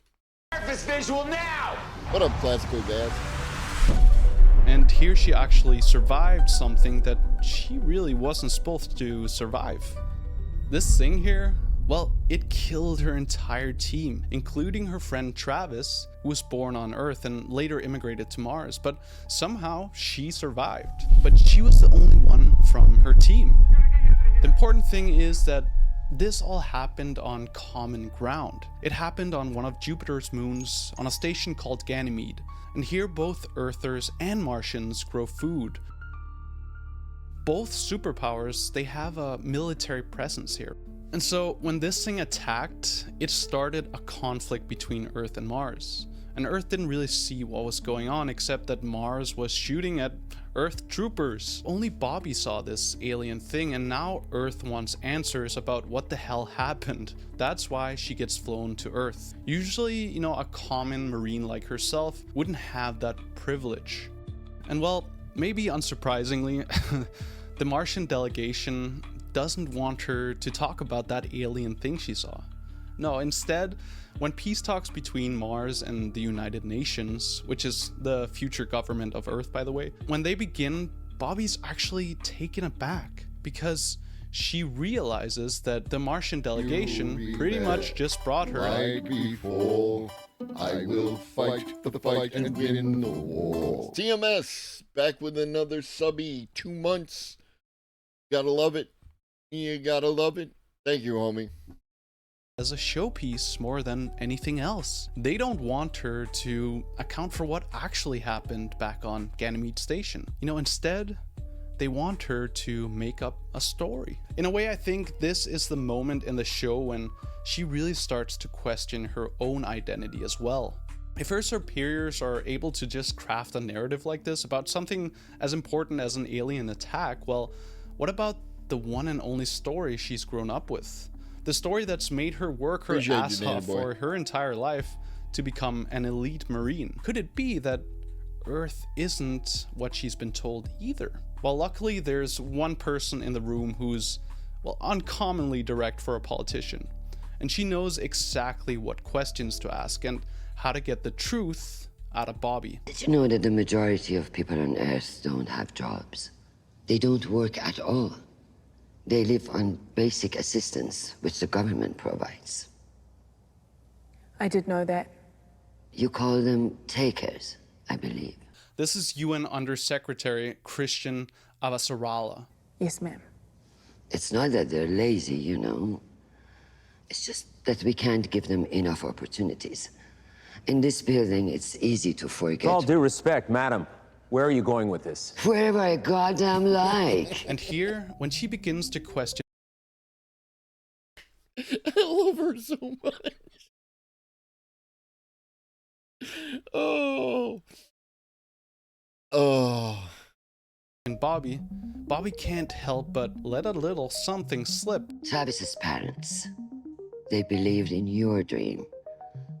They gave up everything to go to Mars, to provide a better life for their only son. Being Undersecretary, Avasarala is, of course, very good at prying out the information she wants. Do you believe, after all that hard work, that Travis would jeopardize the lives of his fellow soldiers by foolishly jumping the gun?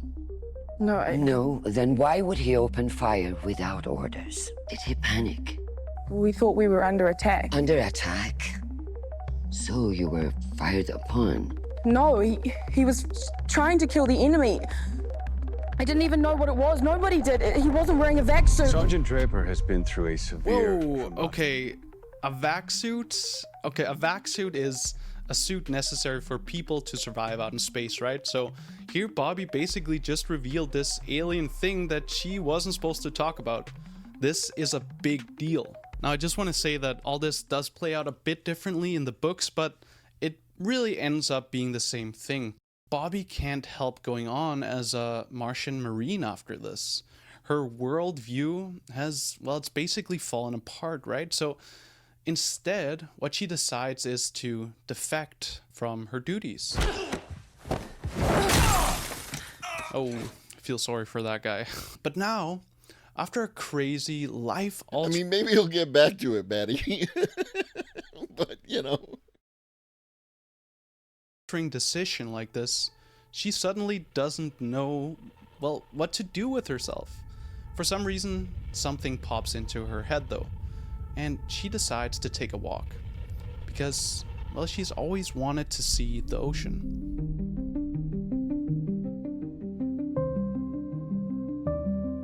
Like I said before, Earth is largely a jobless place. AI and automation has made most jobs redundant, and the majority of people just don't work. So the future UN created a little something called basic assistance, or just basic. It's a bit like, you know, a dumbed down version of what we might call Universal Basic Services, or UBS, in our world. UBS is the idea that the government gives you what it thinks you need, like public services like housing, food, or healthcare, the key word being basic here. And in our world, this is actually a pretty common thing, especially in social welfare states like Denmark, for example, where, as you might know, I grew up.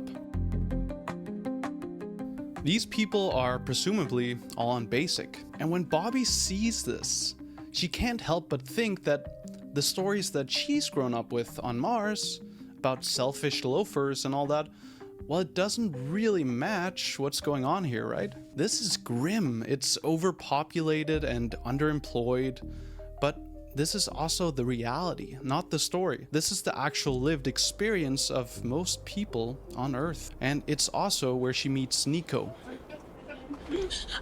Don't take it personally. The clinic stopped giving Peter his meds 2 months ago. Makes him forget his manners. But I can tell you how to get to the ocean. I don't have any script. You're Martian, aren't you? That obvious? Well, I've seen a few of you over the years, being how close we are to the UN. But that's not what tipped you. It's the way you're walking. And if you're Martian, you'll have Osteo-X. Osteo-X is a little blue pill, by the way, that, you know, Martians, they pop to keep their bones healthy. Give me what you can spare and I'll tell you how to get to the ocean. You're a drug dealer. I can trade that and get a month's supply of meds for the kids who've been exposed to radiation from the drive plant, and I can probably get a month's supply of the new chloroquine. It'll save some of us from dying in the summer when we're forced to drink sewer water. Jesus, is that true? Wait, hold on a second. If Earthers are getting their basic, why do they need extra meds from someone like Nico? Well, the thing is, not everyone is covered by basic. The kids who weren't approved and registered, who were born, you know, because of overpopulation, they're not entitled to assistance. So it's not quite universal. And on top of that, the basic of the Expanse seems to be a little more bare than the UBS in our world. Basic services are like there is a place to live. It may not be in the city you want it to be, but there will be a roof over your head. You will have clothes. They may be made out of paper, but you will have them. There will be enough food for you to stay alive. There will be minimum health care. Nothing heroic, but more than you would have if you didn't have anything. So basic really is basic. And it's like part of what we always have to remember and what we always talk about is the idea that the ideas used and presented in science fiction or fantasy or any dramatic story, any fiction is intended to say something, right? And it uses those particular tools to express those ideas. Would Earth in the expanse give the ability to talk about these things if basic on Earth in the expanse met everyone's need? And it would not, right? So in order to create a bit of tension and create a bit of interesting storytelling and to talk about those ideas of nationalism and propaganda that exist between Mars and Earth and create that tension that also creates tension with the OPA and just the whole vibe, right, of the expanse. You have to create an environment where people's needs aren't being met, right? Because if they were being met, then it wouldn't be that story and it wouldn't be as interesting. And for some people, it wouldn't be as believable, right? If the Earth just had all its needs met, or if the people of Earth had all their needs met, then it'd be like, it's the thing from the Matrix, right? We created a perfect world, and the people within it rejected it, right? That's how you are. That's how many people are, if not most people. It can be difficult to picture a world in which everybody's needs are taken care of when you live in a world in which everybody's needs are not being taken care of. And it really doesn't seem like something you want to be on. So you're... Well, the thing is, Pharaoh, is none of that applies when you're telling a story, right? You can just set the conditions to whatever you want them to be, right? There doesn't have to be a natural progression of events. You can just stick two pins in the timeline and then just write whatever story you need to get from here to there if you're interested in that level of world building. And if you're not, you just show the conditions and maybe have some, brief talk about it here and there, but you don't actually have to delve too deep into the world building because the world building tells itself, right? That the UN government of Earth lacks the capacity to deal with all these people, and therefore some amount of people suffer. And that's all you really have to do in order to present Bobby here with an environment to exist and explore those ideas. And maybe, bro, we'll never know until we do. A doctor? I put myself on the vocational training list when I was 17 years old. I'm 52. And what I mean by that, Boral, is you cannot ascribe people's behavior in a post-scarcity environment by people's behavior in a scarcity environment. And we currently live in a scarcity environment, so of course people will overconsume because they're still driven by those factors of I might not eat tomorrow, so I need to eat more now, which goes all the way back to caveman days, right? Those processes are still built in this shit, and you have to unbuild that shit. No. Still waiting for my slot. This Absolutely is all a bit of a shock to Bobby. I mean, this definitely goes against everything she grew up hearing about, the lazy takers of Earth. The truth is that, well, Earth is just different from Mars. They don't have a terraforming project going on to keep everyone motivated and employed. And as we know from the super rich mega corporations that operate in the show, inequality is rampant too. And so wealth really isn't all that distributed on this future Earth either. So even though they have basic to keep them alive, these people, well, Bobby's literally looking at the reality of it. And she sees that just like Nico wants to be a doctor to help people, but he can't, this really isn't what anyone wants, except for maybe, the rich. Basic seems more like a compromise than proper assistance. And I think this is a really important moment in the show, actually, because it reflects something about the moment in time that we're in our world too, right now. So just before that, I'm sorry to pause. And that's what it is. A book, right, is talking about the time period in which it exists. It's not actually talking about, some future state or anything else. It's talking about the time period in which it exists, right? Lord of the Rings, we touched on that the other day. Lord of the Rings, a lot of what's in Lord of the Rings was prompted by Tolkien's experience in World War I, right? And that led him to create an environment that was reflective of that experience and talk about these concepts of like good and evil within that context. For a sec here, but I just want to say that I really love making these videos, but they also take, well, such a long time to make, and it's pretty much just me doing it. Well, it is just me. If you're enjoying so far, it really helps me out so much if you give this video a like, and if you subscribe if you want to see more. Okay, that's it.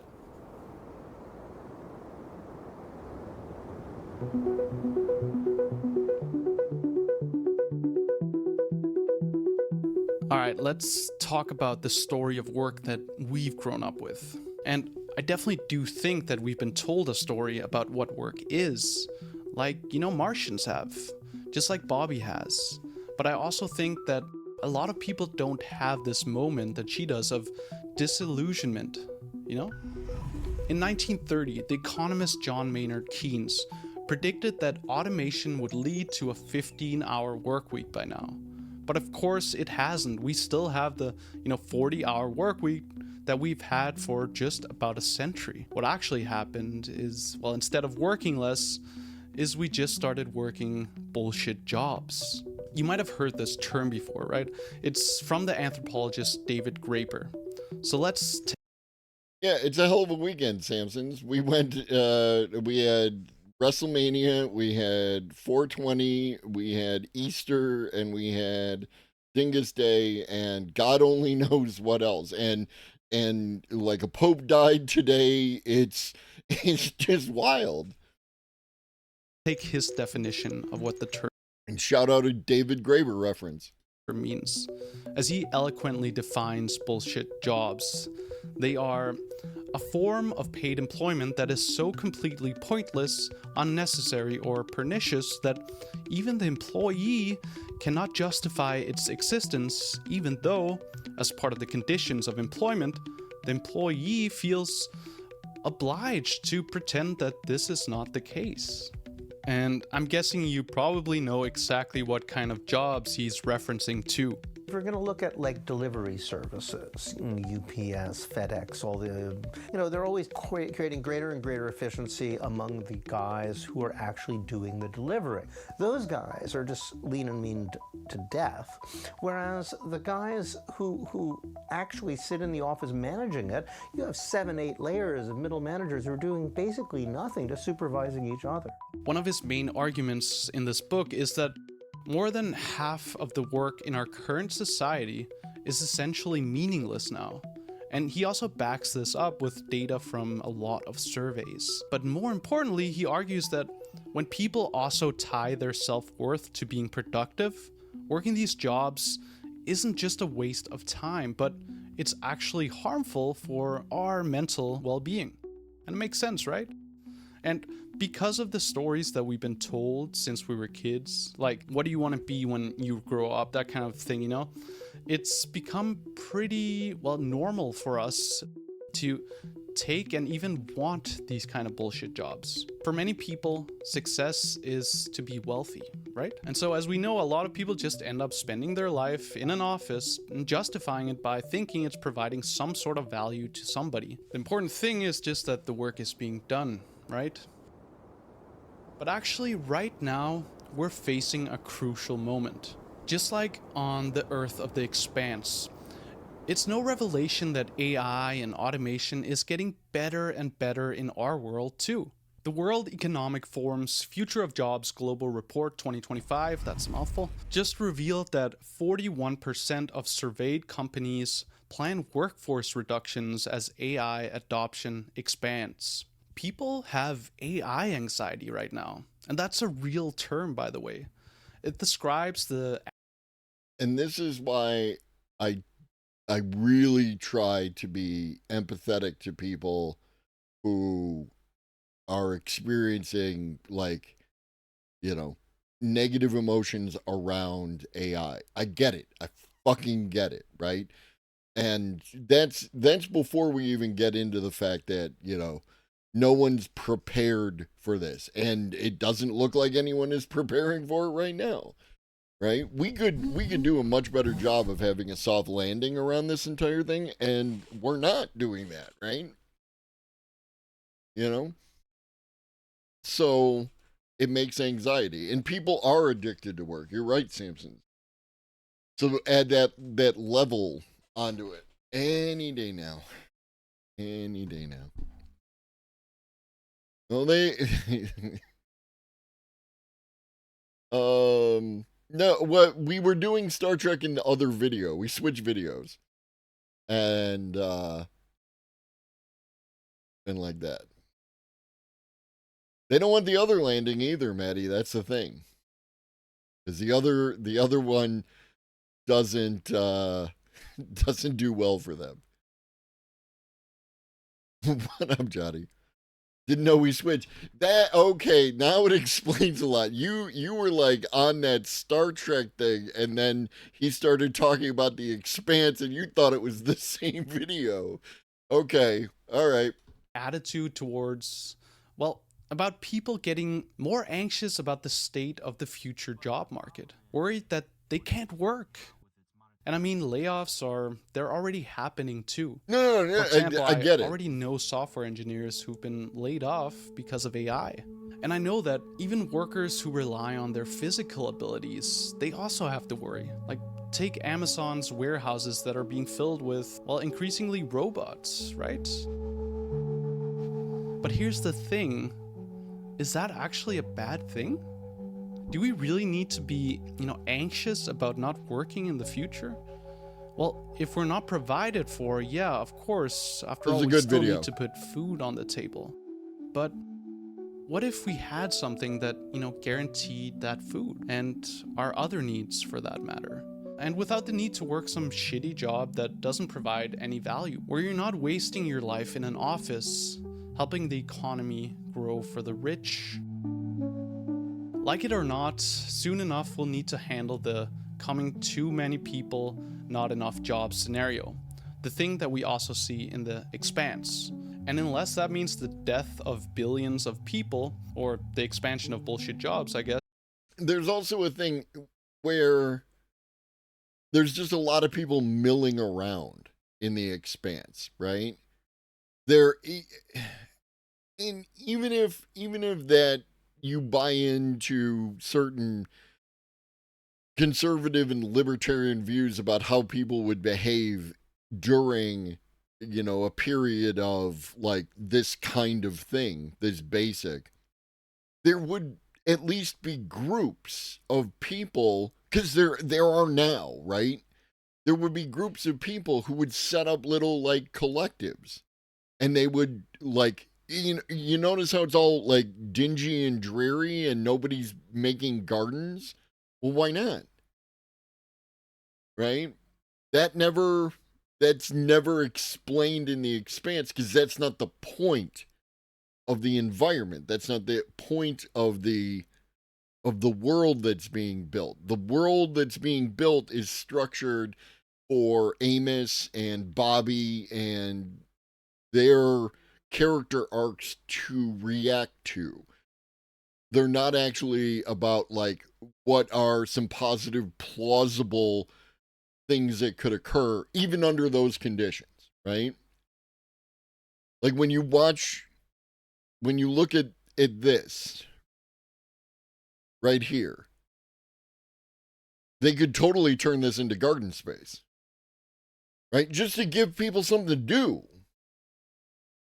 right? They'd have a collective activity and they could maintain all these plots of dirt with gardens. And that would give them more food, which would also resolve some of the issues coming from basic. And it's just not plausible. This isn't plausible to me. Just because I know, like, again, you see it now. Look what happens whenever there's an extended protest somewhere. Somebody sets up a little collective real quick. Exactly, Michael. And a little bit of that with James Holden and his family who moved out to create the collective community. Yeah, but they had to fuck off to Montana. Why not Gardens and OnlyFans, bro? We can do both. We'll need to handle the coming too many people, not enough jobs scenario. The thing that we also see in The Expanse. And unless that means the death of billions of people, or the expansion of bullshit jobs, I guess, it's pretty obvious that we're gonna have to figure out some sort of assistance to keep that many people who used to work full time, well, to keep them alive. And I'm not talking about basic here. Right now, economic disparity between Yes, Maddie, that's a possibility, but then you need an increased police presence because people would just do it. That's the thing. No one gives permission for those collectives to pop up. They just do it. That's what people do. They just do stuff. between classes is also just growing bigger and bigger. We have extreme wealth inequality in most countries right now, so I think we're really pushing up on that moment pretty soon. In The Expanse, bullshit jobs seem to have come to an end, but at the same time, the thing that's replaced them, basic, which is basically just sustaining people but in poverty, well, it isn't all. Yeah, but that was like a special little weird thing, right? And weird, I mean, in the sense of it seemed weird in the space, you know? Yes, he went and like his genetic material was from like 8 different people and like that, and it was in Montana and all that kind of stuff. Intended to like continue to drive that thing home. But again, like wherever there is land, people can do stuff. That ideal either, to say the least. So I don't think we should aim for something like basic, but luckily, there's a better alternative.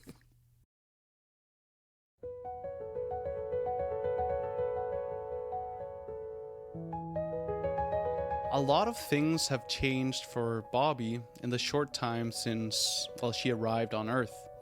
And she's still taking it in. Quite literally, actually. This is the first time she sees the ocean. And it's awesome in the true sense of that word. And as she stands there, you know, with the vast blue stretching endlessly before her, I imagine that this is what she thinks of. This beautiful ocean isn't just a body of water, it's also a symbol of the unknown and, you know, the exciting possibilities that we might find there. Her whole identity as a Marine, as a Martian Marine, has fallen apart. And that was everything for her, because as she now realizes, it was always the measure of her identity. Working, but as she stands there, seeing through the story of Martian nationalism and the interlaced story of the Earthers, well, the illusion begins to fall apart. And so I'm not saying he's wrong about this, but it's also like key points to her character are the terraforming of Mars, and that there will eventually be oceans on Mars, and like the idea that it might not come while she's alive, and like that, because there's a whole like holographic vision of, you know, where the ocean is going to go, and so she gets to see an ocean now. There's a bunch of things, yeah, there's a bunch of things going on here beyond just the you know, the crumbling of her existing personality and the replacement with who she is becoming in order for her character to grow, and then sets her up for the later portions of the show. Imagine she wonders, what do I do now without work, without purpose? The one thing that is clear for her is that she doesn't want to end up like the people she saw on Basic. And it's not like she, you know, didn't like her job anyway. She just realized that she was doing it for the wrong reasons and for the wrong people too. And watching this, I felt like asking the question too, if this... Amos is my favorite character on the show. He is he is so good. What happened? What'd I do? Okay. Nothing. Just double clicked. Story of relentless work doesn't make sense anymore. Isn't it possible to think things through, but in a whole new way? One that prizes well-being and meaningful contribution over just like working for the sake of working, or in Bobby's case, for the sake of dividing politics. Well, luckily, well, for me anyway, I just spoke with someone who's done extensive research on a little something called universal basic income. Author Leah Werner actually recorded the real lived experiences of people who received this income for a whole year. And here she explains why this is something everyone needs to be thinking about right now. Coincidentally, she's also my sister. Nice job. So UBI, Universal Basic Income, essentially is an income given to any individual in a given territory or country, regardless of their legal status. And it's an unconditional income, meaning that it's not tied to any work or actions or any kind of activities that the person does. Specifically, Leah actually looked at how it worked in a province in Canada. You know, I think all the people I talked to in my research, they all reiterated that they want to work. No one wants to feel like they're doing nothing, you know? But we've very much been indoctrinated by a myth of that people left to their own devices are lazy, they wouldn't do anything, they would just lounge around and leech on society. But no one wants to be a lazy bum leeching on society, you know? Of course, there may be some exceptions, and you know what? Why don't we just let them do that? If it's a few people, who cares? But I think most people want to contribute. It's just that they may not be able to or want to contribute in the way that's been deemed acceptable. And I think Bobby feels exactly the same way. She still wants to work. Samson's, yes, 100% that last thing right there. You know what I mean? That is, and like, they're not talking about like y'all, Micah. What they're talking about in that is the conservative argument that people would sit around and play video games all day. And again, that may happen. There may be people who do that kind of thing, but it's such a small number within the greater context that it's totally not, you know, we're talking about. Whatever you do, whatever people who have jobs do on weekends, right? Or after work, whatever you do when you carve out that piece of time to do the thing you want to do, that's what you would do if you didn't have to work anymore. You know what I mean? Which is why she, in the end, accepts the job she's been offered from Avasarala to find the thing that killed her team. She wants to make things right, probably also because she needs meaning in her now empty life. And I think that's probably the biggest misconception about UBI too, that people don't want to work if they're set up like this. because they're lazy. In one of my last videos, I asked this question in the comments. If money came to an end and reputation was our new currency, what would you do with your time? And I got an overwhelming amount of really interesting responses. Invictus1983 said, I continue focusing on what brings me joy and allows me to contribute meaningfully to both individuals and the collective. So helping others help you kind of thing. Yeah, like maybe you do a project for like a year or, you know, some period of time, and then you go ahead and I don't know, I'm just gonna go. This is a good summer for wandering around the woods, you know? So I'm gonna go wander around the woods and just not do anything. Just wander around the woods and intake nature and maybe record some shit, right? Which then someone else could go ahead and make use of. Sometimes just wonder. I mean, what up, me?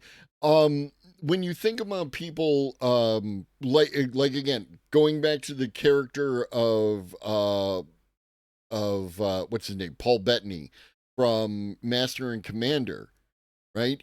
All he wants to do is get off the boat and wander around the island, right? He wants to draw pictures of the bugs. He wants to get samples of the plants. He just wants to wander around for a while.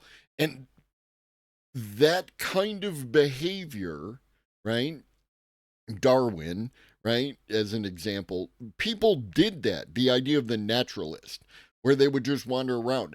How could they wander around? They had time. How did they have time? They had money, right? That's the key. Whether they had money themselves or they had a patron, something like that. That's what people would do if they had UBS, UBI, whatever. He also spied against the French. Well, that's true. But like that is the kind of thing that people would do. You would go where your heart leads and you would do something, and maybe the something that you do gathers information or creates something that someone else then takes and goes and does something else with. Like it's Johan V3589 no one should analyze or no one should evaluate Vogon poetry. said, no matter synthesizer is gonna raise my kids to be decent humans, so look at this. That's what I primarily would do with my time. So care work.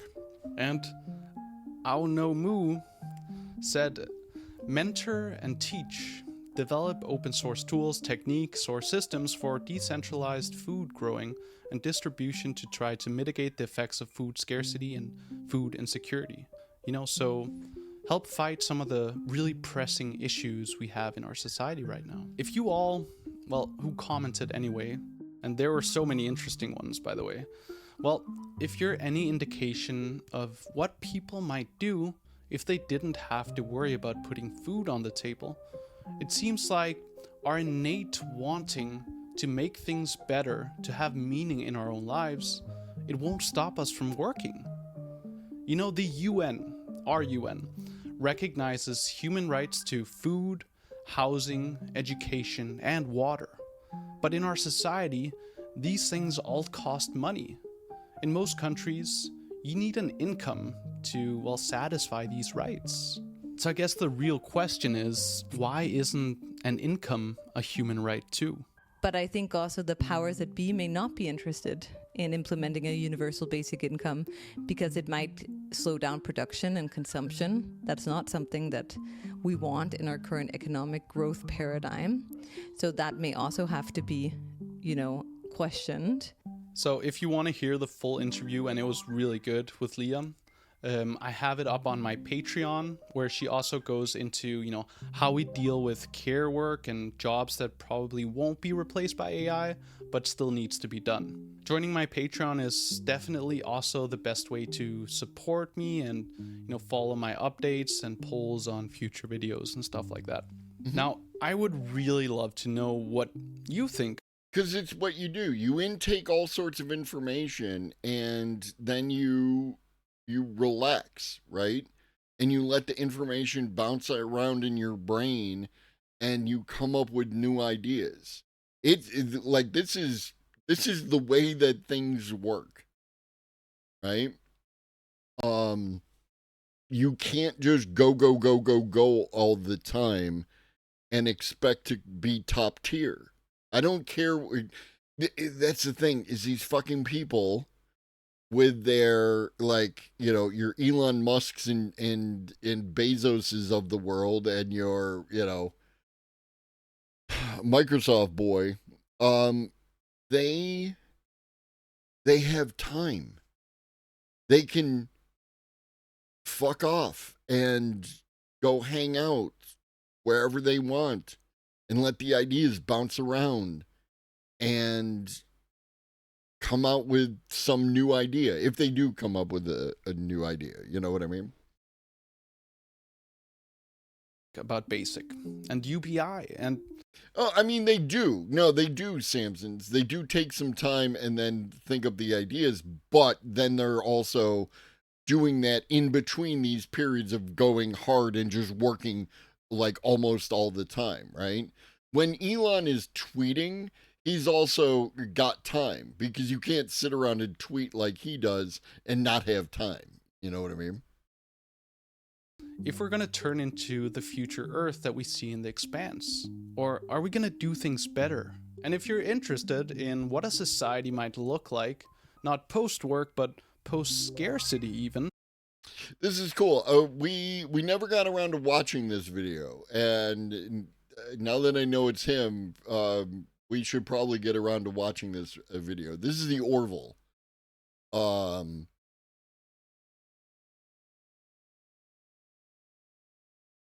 No. I don't mean that Elon has created stuff, right? Like, what Elon does is he crafts his plans to achieve his goals. You know, they're not necessarily goals that we value, and you know, and all that, but like, that's when you craft these ideas, is because you do that kind of stuff. You have time to think about it. That's what it is. Speaking of Elon and science fiction, yeah, this is another from Damo. Check out the video I referenced before where I look at another sci-fi show that reveals exactly that. And hey, thanks for watching till the end. Exactly, Margo. The fire is a gift from the Titan Prometheus, our first true piece of technology. What have we done with it? We can create cybernetic individuals. We are the gods now. It's the most cliche idea in sci-fi. An all-powerful technology corporation, Weyland-Yutani, Omni Consumer Products, Cyberdyne Systems, X-Corp. Oh, wait.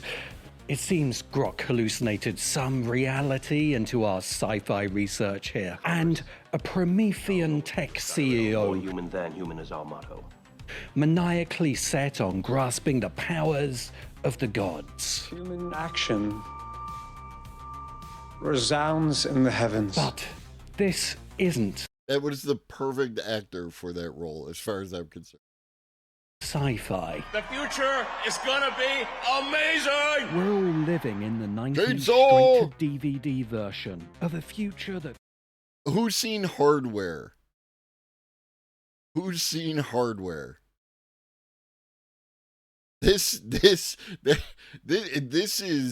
it's such a quintessentially, like, 90s, like, the music was, what was the soundtrack for Hardware? Sorry, quick diversion.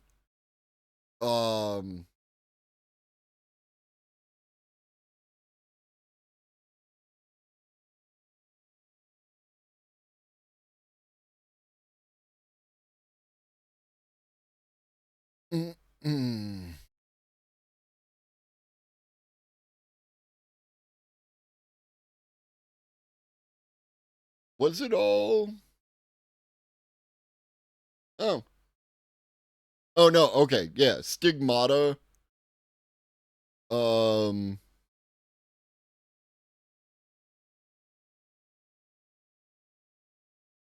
you play one? Can I play one?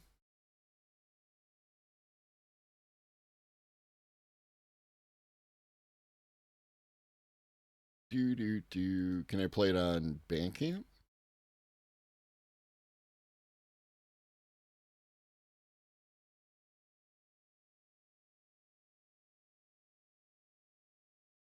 This is what you get. This is what you want. This is what you get.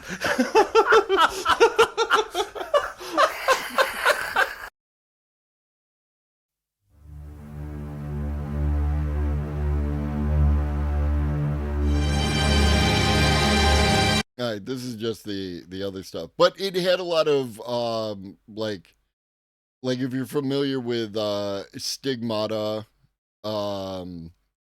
by Ministry, those kind of songs. It was that kind of vibe. And what I really ought to show you is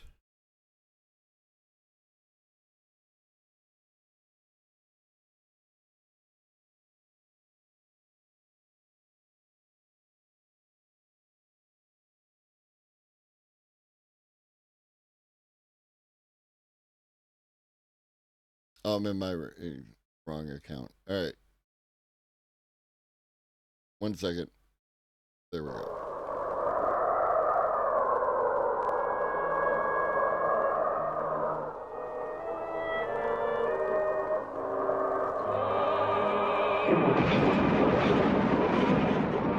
We're in a time of throwaway technology. I'll give you 30, 40, 50. I know you'd see it my way.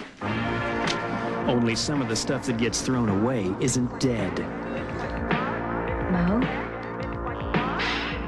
Merry Christmas, baby. I got something else you like. What is it? It's asleep. Fairwell Electronics presents its new model, the Mark 13. The Mark 13 is self-repairing, capable of recharging its storage batteries from just about any power grid, including the sun. And when it wakes up, it'll become something entirely new. I gotta see. It's important. Meet me in 1 hour.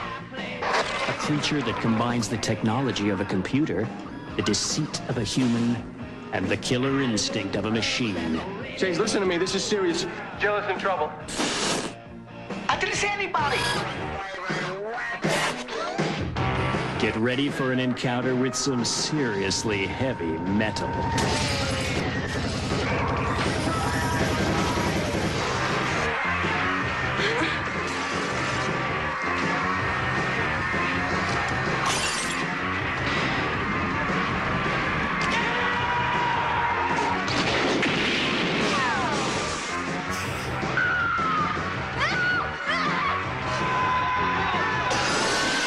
Get ready for hardware.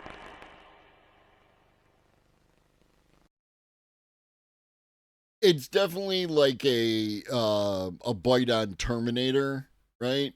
But it's so like it's so good.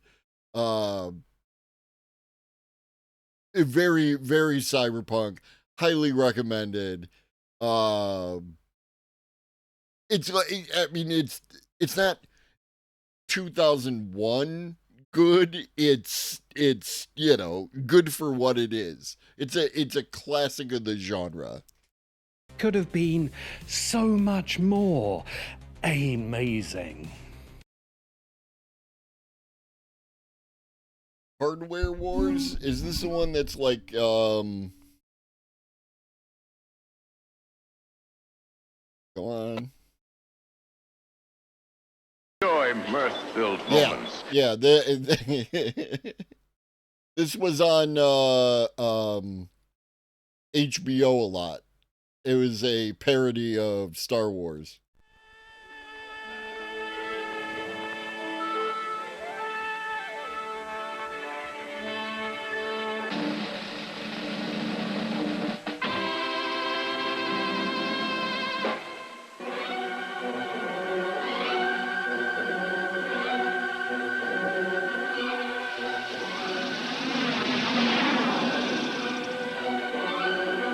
Hardware Wars. A spectacle light years ahead of its time. Starring Fluke Starbucker, intergalactic boy wonder. Augie Ben Doggy, venerable member of the Red Eye Knights. Princess Android, interstellar damsel in distress. Ham Salad, ace mercenary pilot and intergalactic wise guy. Darth Nader, villain. See incredible celestial battles, ablaze with death-dealing weaponry.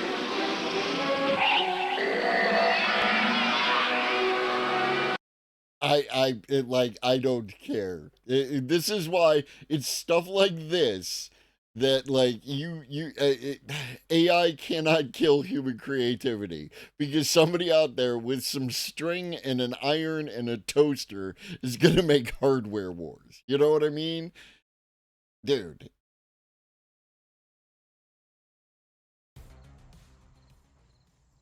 As far back as I can remember, I always wanted to be a tech bro.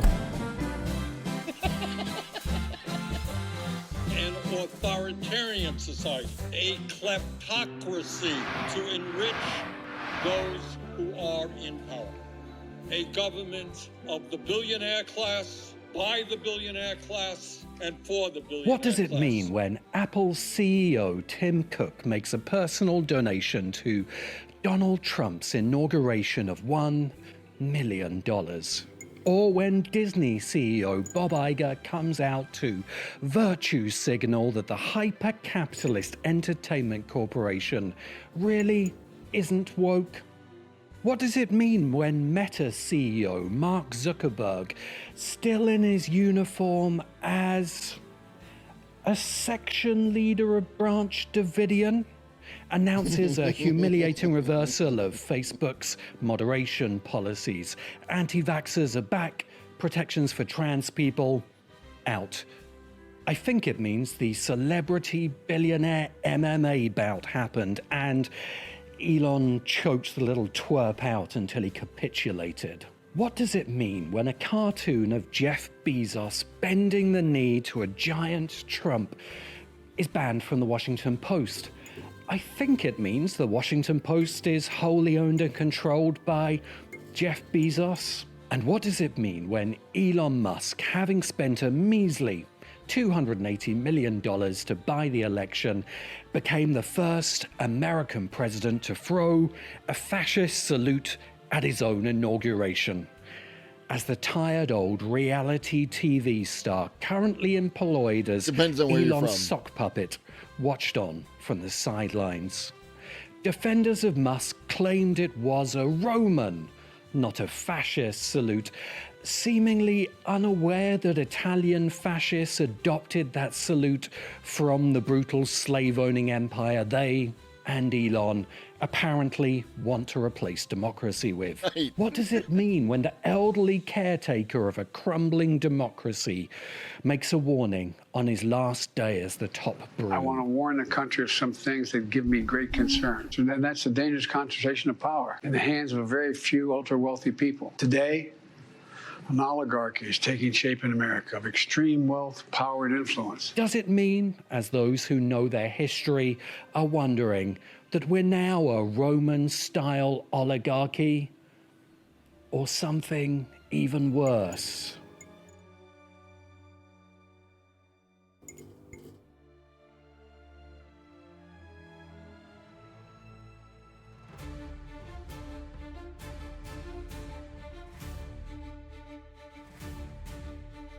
Friends, Romans, countrymen, lend me your ears. This is the rise of the technocracy. Many of the more conspiratorial out there will be shouting, "What the hell?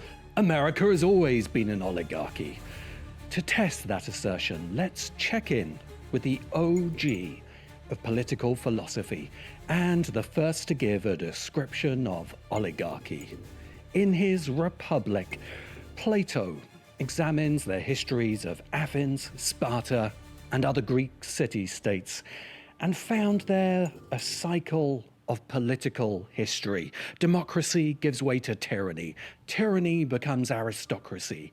Aristocracy becomes oligarchy. Stopping along. Is this when Tim Pool achieves his final form. Honestly, I don't actually know what democracy is, and I need to know now. So sorry, another tangent. Educate me, Internet. A form of government in which possession of property is required in order to hold office. Oh, okay.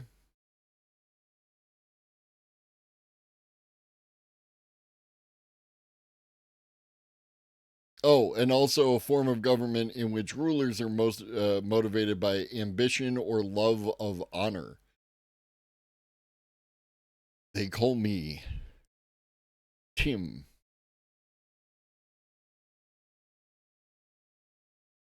On the way at Timocracy. Which I guess explains why Tim gave Donald that money. I mean, that could be worse, right? Plato's cycle was later expanded by Polybius into a historical anacyclosis that influenced political philosophers for millennia to come. Each part of society, the aristocracy, the demos, or the oligarchy, are always present in society but take power at different stages of the cycle. So we always have oligarchs, but we aren't always an oligarchy. Worth noting that Plato and Polybius aren't democrats. They see rule by the demos as unstable and chaotic. But P&P really love aristocracy. Aristo in ancient Greek means Excellent! aristocracy, then, is rule by the most excellent, the wisest, and the most virtuous. In a shocking twist, if you ask philosophers who we think should be king, we say philosophers. And the thing to understand about today's American oligarchs is they think they're aristocrats. They think they are the wise, which is funny because they really aren't. Which is why the first thing wannabe oligarchs do when they had their first few million is publish a book. Like Balaji Srinivasan's How to Hand Your Democracy Over to Oligarchs. Oh, sorry, the network state. Or Mark Andreessen's Techno-Optimist Manifesto, which is to professional philosophy as Terence Howard is to professional physics. Well, then 1 times 1 is what? 1 times 1 should equal 2. But the most detailed analysis of oligarchy came from Plato's most famous student, Aristotle, who literally has the word excellent in his name, in case you had any doubts about how damn smart he is. Aristotle lived in Athens after the age of the 400, a group of oligarchs who betrayed Athens to its Spartan enemies, leading to the fall of Athenian democracy. Shocked. Oligarchy means rule by the rich. But Plato, Polybius, and Aristotle had little respect for the wealthy. Rich people were a necessary evil, but made very bad leaders. This is something I think ancient and medieval thinkers got right, even as they were wrong about lots of other. They were right that the merchants are self-serving people who don't know how to build a society, don't know how to build a state, and will destroy a state or a society if they're put in charge of it for any length of time. Because oligarchs think only of money and are ignorant of philosophy. They believe in answers to political problems that are clear, simple, and wrong. Worse, the rich have no real loyalty to the state, the nation, the people. They have more in common with the rich people of other nations. The 400 Athenian oligarchs so admired Spartan oligarchy that they overthrew their own democracy on behalf of Athens' greatest enemy. That's a lesson from history that we could certainly learn from today. Russia has proven that the best thing to be is an oligarch. The oligarchs are business friends of Vladimir Putin who were given sweetheart deals to buy state-owned resources after the collapse of the Soviet Union. See, this is how things work over in Russia. Over there, the political system is controlled by wealthy elites who buy influence and pull strings of the government. Whereas in America... Ancient history teaches one lesson about oligarchy, but modern history can teach us another. Soon after the collapse of the Berlin Wall and the end of the Soviet Union, a new class of oligarchs emerged in Russia and Eastern Europe. For decades, Soviet citizens had been propagandized with the story of the socialist state leading to communist utopia. Today, we think of socialism and communism as political ideologies, but they began as visions of a better world imagined in response to the brutal lives of workers in the Industrial Revolution. Across Europe, stories like Etienne Cabet's Voyage to Icaria, Edward Bellamy's Looking Backward, Red Star by Alexander Bogdanov, and Alexei Tolstoy's Alita imagined socialist revolutions and utopias. Socialism and communism emerged from the mythos of humankind and then faded like dreams when the decades-long Soviet project to realize these fantasies collapsed in on itself. Capitalism had destroyed communism and was swiftly adopted in its most up-to-date neoliberal form with mass privatizations of state assets, free markets, and corporate control.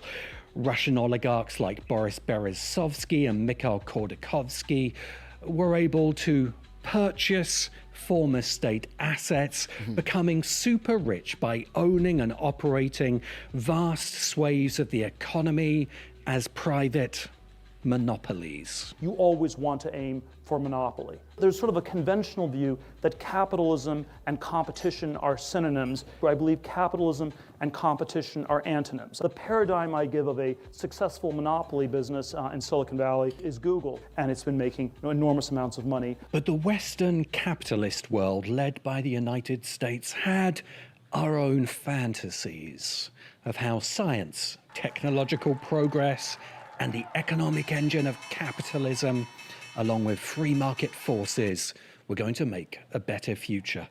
The golden age of science fiction gave us dreams of abundant nuclear energy, rocket ships, flying cars, android housemaids, teleportation, even colonies on other planets. The reason so many boomers wonder what happened to my jetpack is because they were literally told they were getting a jetpack. In the 90s, shows like Star Trek The Next Generation showed Western liberal values colonizing the stars with warp drives.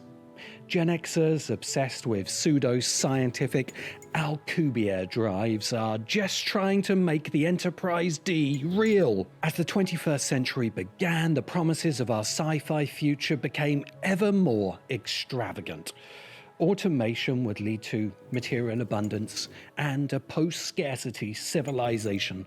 Technologies of transhumanism would allow us to customize our genes and even become immortal. Computers would simulate perfect virtual realities, and we would upload the information structures of human consciousness to Silicon Heaven in a rapture of the nerds.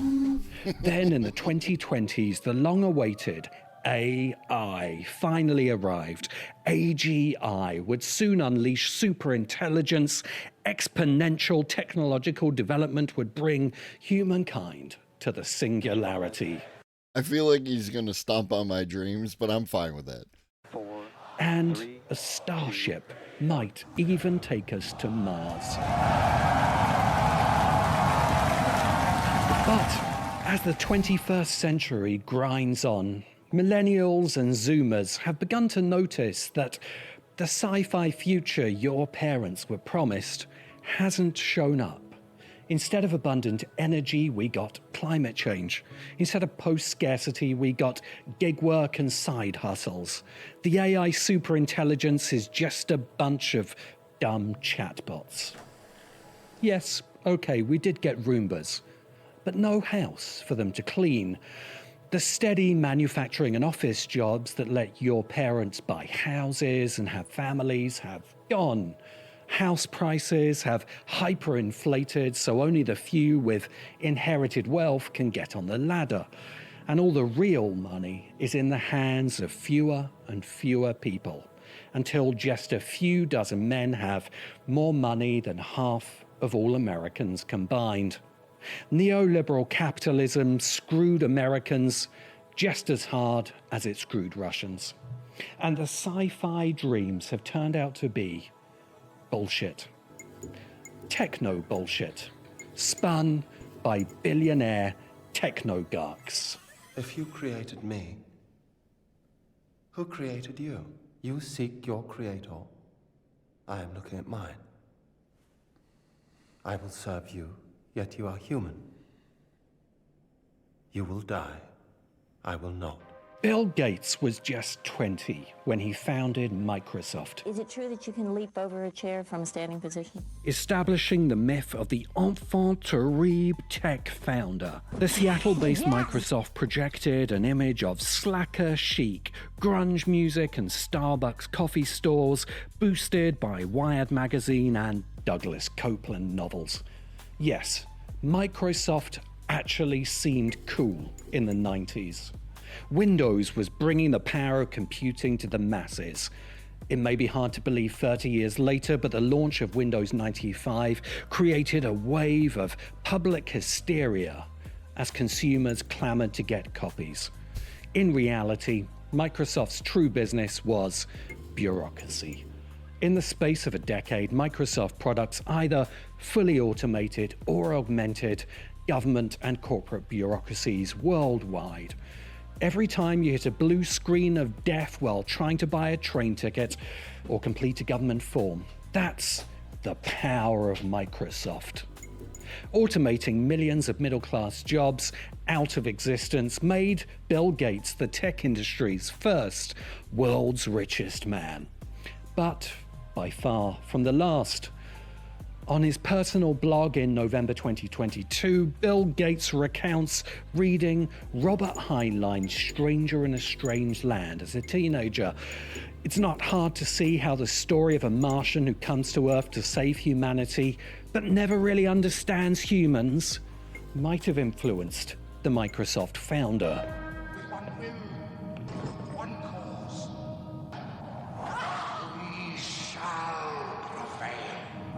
Apple's famous 1984 launch ad for the Mac, inspired by Steve Jobs reading George Orwell's 1984, made Apple computers a symbol of liberation.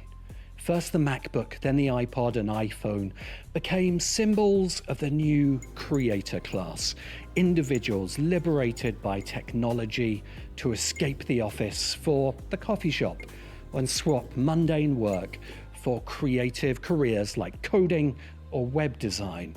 The young Jobs truly defined the tech entrepreneur. On his return to Apple, Phase 2 Jobs was famed for his one more thing moments that launched the iPhone. An iPod. A phone.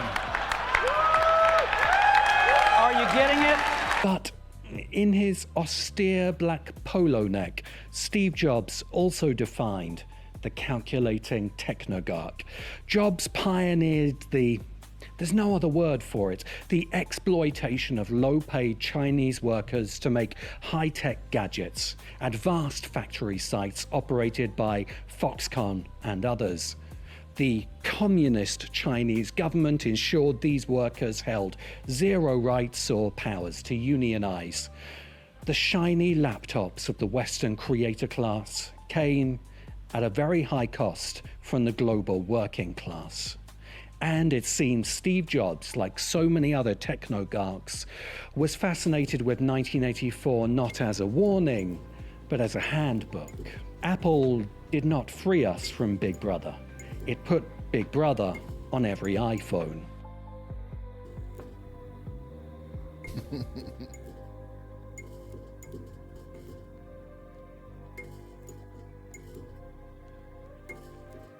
The golden age of American science fiction created the techno-bullshit sci-fi fantasies exploited by today's technogarchy.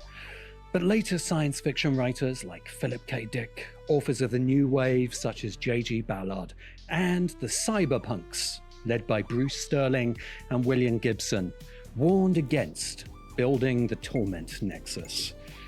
But the technogarchs built it anyway. It's reporting that there is an email from Harvard. What does it say? I got accepted. Are you serious? Yeah. All right! Mark Zuckerberg was a dual honors Harvard student when he created the Facebook. Zuckerberg famously used his computer science skills to code a skeezy, hot or not website. But Mark Zuckerberg's real major was psychology. Relationship status. This is what drives life in college. Are you having sex or aren't you? It's why people take certain classes and sit where they sit and do what they do. That's what the Facebook is going to be about. If they're going to log on because after all the cake and watermelon, there's a chance they're actually going to get laid. Meet a girl. Yes. Facebook and now Meta are many businesses, but at their core is one business. And Zuckerberg has to be given credit for consistently winning at the hardest business there is, grabbing and holding human attention. Facebook pioneered the use of algorithmic media to hack human attention. Many of Facebook's tricks were publicized in The Social Dilemma. They know when people are lonely, they know when people are depressed, they know when people are looking at photos of your ex-romantic partners, they know what you're doing late at night, they know the entire thing. But really, they all boil down to one trick. Your smartphone connects you to a network of powerful supercomputing algorithms that constantly monitor you and use that data to pump out a stream of content and alerts to hook and rehook your attention. Yes, but there is a psychological aspect to it. What he's talking about right here, Samson, is the idea that it's he was able to position his business at the right place at the right time to engage in the attention economy. No, it really wasn't, Maddie. It really wasn't. Samson's is correct. In the United States, we had AOL, but around the world, Facebook functioned as an internet browser as well. It's a whole thing, right? There's more to it elsewhere. Plus, it's where a lot of people, even to this day, go on the internet. They exist on Facebook, right? They might go to YouTube, that kind of thing, but they, my elders, right? You got mail. A lot of them, they're on the Facebook. That's all they're on. When they interact with the internet, they're just on the Facebook. Not ideal. It's not what I want, but it's true. Mark Zuckerberg. 500 bill on AOL? Could you not find the discs? Recommends that everyone should read The Player of Games by Ian M. Banks, so they can get with his plan of using algorithmic media to control you like a piece on a game board. This is the first office of Amazon.com Inc. Look at this guy. And up here, this is my desk here. This is your king. This is your king. And that's about it. It doesn't take long to tour the offices of Amazon.com. The older millennials out there will remember a cool indie bookseller that would post books direct to your home called Amazon. Founded in 1996, Amazon was among the few survivors of the dot-com boom and bust because its founder always understood that Amazon was more than a books business. Jeff Bezos saw that the entire retail ecology of stores, shopping malls, and logistics was going to be destroyed by the internet and set out to be the one to destroy them. Amazon is the biggest and most rapacious monopoly in human history, outcompeting almost anyone who sells anything anywhere in the world. Businesses either sell via Amazon, paying a huge rent to Bezos, or Amazon replicates their business and drives them out of it. Amazon fulfillment centers are the dystopian workplace that sci-fi long predicted. Biometric monitors track every moment of each employee's time, and drivers' delivery schedules are so tight that they have to pee into canisters while on the go. Jeff's love of science fiction has led him to make plans to move millions of humans off-planet into artificial O'Neill cylinders, which is one way to staff Amazon's orbital fulfillment centers. She was employee number 2, I was employee number 3. What kind of a guy is he? Uh-oh. Yeah, $20, $30, $40, He drives me $100, crazy. $200. We are trying to get him into long pants, and I have threatened I don't know how many times. Mark Andreessen's second appearance on our Technogark top list is as one of the brains behind the venture capital funding model that helps Silicon Valley to move fast and break things. The things being broken are the industries that employ millions of people with hard-won labor rights and union protections, and the fast movement is the replacement of those jobs with precarious gig work.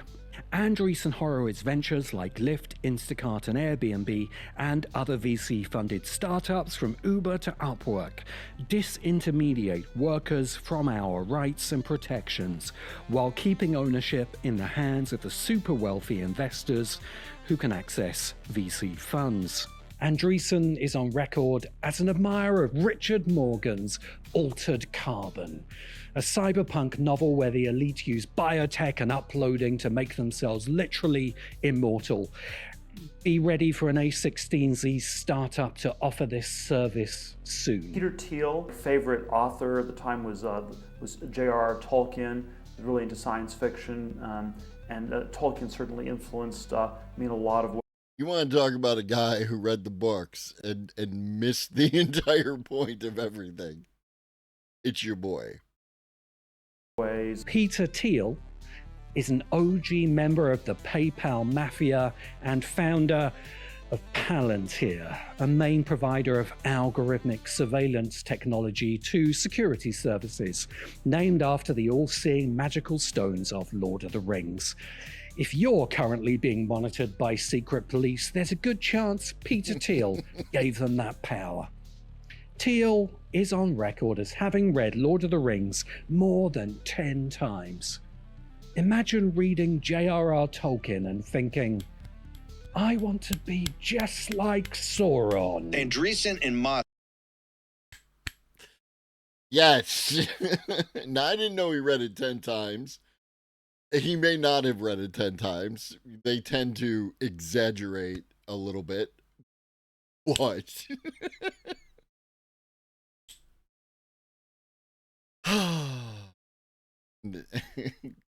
Don't look at me like that, Steve. Put me in the octagon with Steve Bannon. Let me work that shit out. They are hardcore techno-feudalists.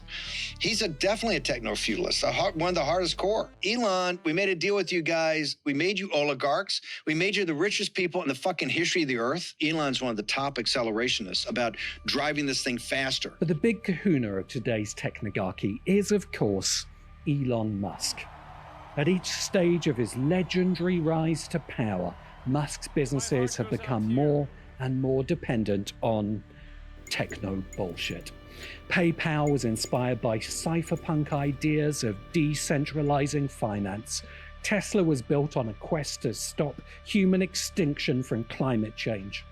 Neuralink aims to fulfill the cyberpunk vision of jacking into our machinery and computers. SpaceX was sold to the generations who had grown up expecting to get a jetpack. Excited by moon landings and shuttle launches, then grown old and disappointed as the space program collapsed. Now they could cheer again at self-landing rockets. In reality, SpaceX is a military contractor, established to compete with giants like Raytheon. For all their bluster about private enterprise and bootstrapping, our technogarch billionaires all suck as much money from the teat of taxpayer funding as they can possibly get. Musk has praised the culture novels of Ian M. Banks as a vision of the future he imagines. Like, I haven't read anywhere near all of them, but again, you're missing the point. You're missing the point. You're absolutely missing the point. This dude, I'm willing to do the spoilers, but this dude made like an hour and 49-minute video talking about the culture, and I want to watch it. It's just an hour and 49 minutes, and it's like, are you going to watch it, or should I just watch it on my own? His businesses will make a reality. My first encounter with Elon Musk. So I had a friend and colleague who's a science fiction writer named Ian Banks, legendary socialist science fiction writer. I saw a tweet from Elon Musk saying he considered himself a utopian socialist in the mold of Ian Banks. And I said, like, I knew Ian, and he was an ardent trade unionist. And he said, well, if Banks could have seen the degree of automation in a Tesla factory, he would have not expected me to unionize my factories either. And then he blocked me and called me an enemy of humanity. Ian M. Banks would have despised Elon Musk and his fellow technogarchs with every fibre of his Scottish socialist soul.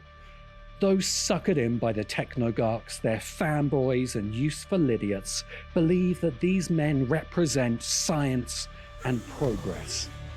But the technogarch vision of the future is a sci-fi fantasy, and the reality it covers is only a better world for the technogarchs. The lesser technogarchs have a plan. Okay, so for those of you who want to watch that video Wednesday, right? Well, I'm locking it in. Wednesday, after Connections, we'll go right into that video. And that way, like, that'll all be wrapped up by around 8 o'clock, 9 o'clock, depending on how many times we pause it. Like you are going to pause it. They see a future where the problems that pestered the oligarchs who came before them, workers' rights, labor unions, government regulations, capital controls, and general taxation, have all been destroyed by disruptive technology, where ordinary people are monitored 24/7 by cameras, drones, and biometrics, making us powerless serfs in the new power structure of techno-feudalism, under the absolute rule of the technogarchy. A future where you will own nothing, like it or not, because the oligarchs own it all. $1 million. But where the lesser oligarchs have a plan, Elon Musk has a vision. We have to give Elon credit. He has studied those sci-fi movies. He truly is the villain from every one of them.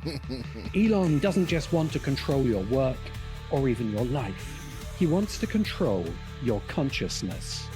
Elon Musk wants to make you a creature of the transhuman revolution, jacked directly into the machine, a processor unit of the superintelligence.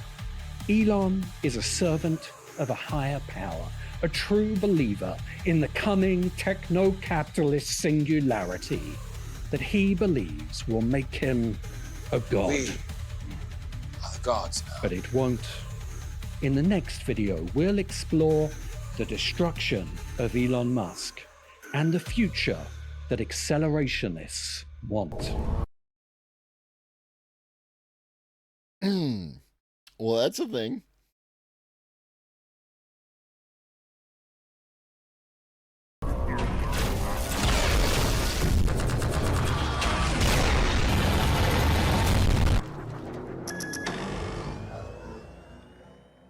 I wonder what that's from. All right, it's 8 o'clock. I want to skip ahead. So we'll leave out this stuff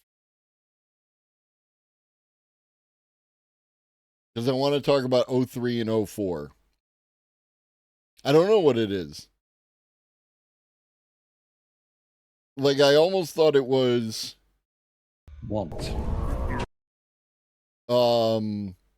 Skibbity Toilet. It's like some kind of animated something.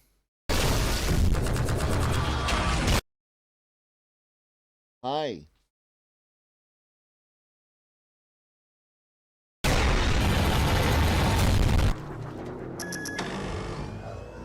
I have no idea what that is. All right. Let's talk about some AI stuff.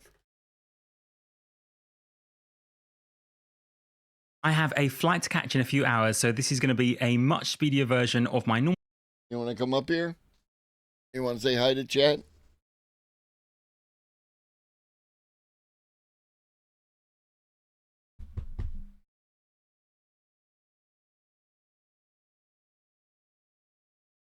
Nope, he's just sitting down there. Videos, but O4 Mini has been released along with O3 from OpenAI, and it's generating insane hype like this. But is the hype justified? Call me cynical, but they do lean towards giving early access to people that they know are going to massively hype up their new models. Now, don't get me wrong, they are much better than previous models like O1. They're just not. All right. I am going to circumvent your autonomy in the interest of chat.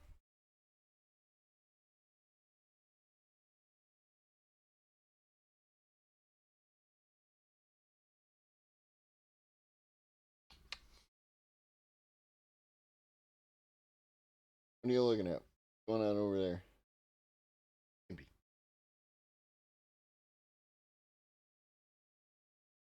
Something's going on. Above genius level. I can prove that in multiple ways, but I'm just going to give you a selection. And yes, I have read most of the system card and tested the model 20 times already. I should say both models because it's O4 Mini and O3. For those completely new to AI, by the way, these are now the best models within ChatGPT, which is different, of course, from Google's Gemini 2.5 Pro or Anthropic's Claude 3.7. Others, like Tyler Cohen, says that O3 is AGI, and honestly, I hear people talk about Tyler Cohen. I have no idea who he is, but I don't believe O3 is AGI. For me, AGI is when a model can perform better than the human average at most tasks that a human can do. For knowledge, coding, and mathematics, that is absolutely true as long as you don't focus on experts, but in general, it's not so much the case. There are many examples I could have chosen, but check this one out. Here are 5 lines, and I asked how many overlaps do they have in total. It said there are 8 distinct points where the 5 drawn line segments intersect. Now, I know you guys, and you might pause and say, well, if you extrapolate the lines, maybe they intersect 8 times. Oh, it's not wrong. Nah, this is exactly what O3 meant. Here, for example, is 1 point of intersection. Anyway, I can't explain my entire theory about AGI here. This is a very brief video, but it is definitely not hallucination free. That is complete BS, and OpenAI know it. It's a great model, a big improvement. I think O4 Mini is possibly comparable to Gemini 2.5 Pro on a good day, but it's definitely not hallucination free. Both models are trained from the ground up to use tools, and I think that's an epic way to improve models, and they will get even more useful very fast. In case you think I am de-hyping O3 too much, it was the first model to get 6 out of 10 on the first 10 public questions of my own benchmark, Simple Bench. I was genuinely impressed with some of its answers, and even though I disagree that it would take a fairly old man 3 to 5 minutes to climb up to the top of a skyscraper, it nevertheless got the question right for the first time of any OpenAI model. But back to the theme you heard earlier, it can sometimes make some pretty basic mistakes, like saying that a glove that falls out of the trunk or boot of a car, which is going over a bridge, seems likely to fall into the river because the trunk area is open and the river is directly below. Well, what happened to the bridge? As I hinted at in my previous video, released just, 3-4 hours ago, it does sometimes get this question right because I kind of indirectly got early access to O3, but more often than not, it gets it wrong. I don't know about you, but if I met someone who was above genius level, I would expect them to at least consider that the glove might fall out of the car onto the bridge itself. O4 Mini High gets 4 out of 10 on the public set of questions, which is actually really not bad for a small, quick model. Both models, by the way, are coming to the Plus tier, which is really making me start to wonder about paying for the Pro tier. But anyway, here are the prices. These numbers probably probably don't mean much to you, but the key point of comparison is with O3 and Gemini 2.5 Pro. Very roughly speaking, Gemini 2.5 Pro is about 3 to 4 times cheaper than O3, so bear that in mind when you see the benchmark results in a second. The first benchmark result is on the overlap test, and yes, Gemini gets it right. Oh, and by the way, speaking of multimodality, Gemini 2.5 Pro can handle YouTube videos and just raw videos, and O3 can't. I initially got really excited when I saw that you could upload videos to O3, but it's just doing an analysis of the metadata. Now, I know O3 is trained to use tools natively, and I was particularly impressed with the way that it analyzed my benchmark website, created an image, a cover image for it, and did a deep dive analysis, which was pretty much accurate. It gave speculation about why the frontrunners were better, and honestly, some pretty nuanced advice about the benchmark itself and its limitations. Now, some of you may say, what about the O3 wow video that I made earlier? And first of all, AI moves very quickly, so even 4 or 5 months can change a lot in AI. It's still a wow model, just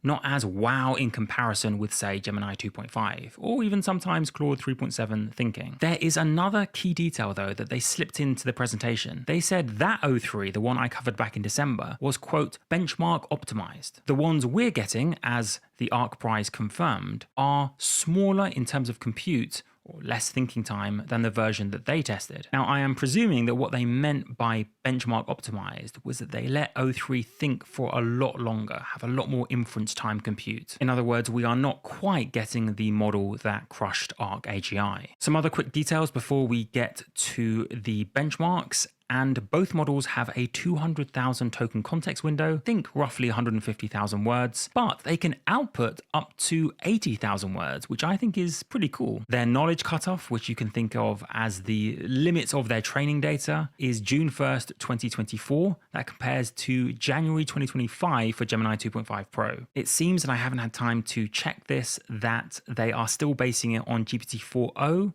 hence the lack of an updated training cutoff date. Time for some benchmarks, and don't hate on me for literally just getting a screen grab from the YouTube video. For competitive mathematics, O3 and O4 Mini do extremely well on a dataset that couldn't have been in their training data. For reference, on this benchmark, Gemini 2.5 Pro gets around 86%. Now, with multiple attempts, Grok 3 gets 93%, but we don't quite know how many attempts this was for OpenAI. I would presume just I don't know how much they like.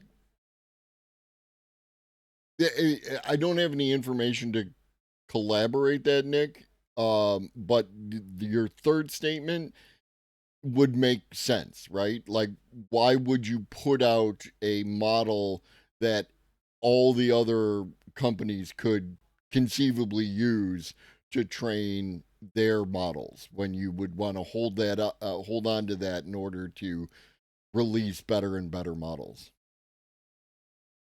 First attempt. Either way, as the narrators said, when you allow these models to have tools, they are extremely good to the point of saturating some of these competitive math benchmarks. Likewise, for competitive code, if you can benchmark it, they can crush it. These models, indeed even other model families, are essentially eval maximizers, as I touched on in my video from, 4 hours ago. For PhD level science, you can see the results here, 83.3 and 81.4. For reference, Gemini gets 84%, and Claude 3.7 Sonnet gets 84.8%. That's with multiple attempts for Claude, but just a single attempt for Gemini 2.5. So Gemini 2.5 is better on a single attempt than either model. Kind of seems a little bit strange to be declaring AGI tonight, but not when Gemini 2.5 Pro came out. For me, neither are AGI, but I am not an AGI denialist. I think it is coming in the next few years. The simplest version of my definition is when I would hire O4, for example, over a smart human being. Could they edit an entire video without random glitches or cutting off key images? For that matter, could they do my Amazon shopping without putting me 10 grand in debt? I do get it at coming up with quick drafts that seem incredibly intelligent, and often are. They are incredible, far smarter than me in that sense. I couldn't get any of these scores in any of these exams, but it is fairly inadvisable to make comparisons to human IQ, because how many super crazy coders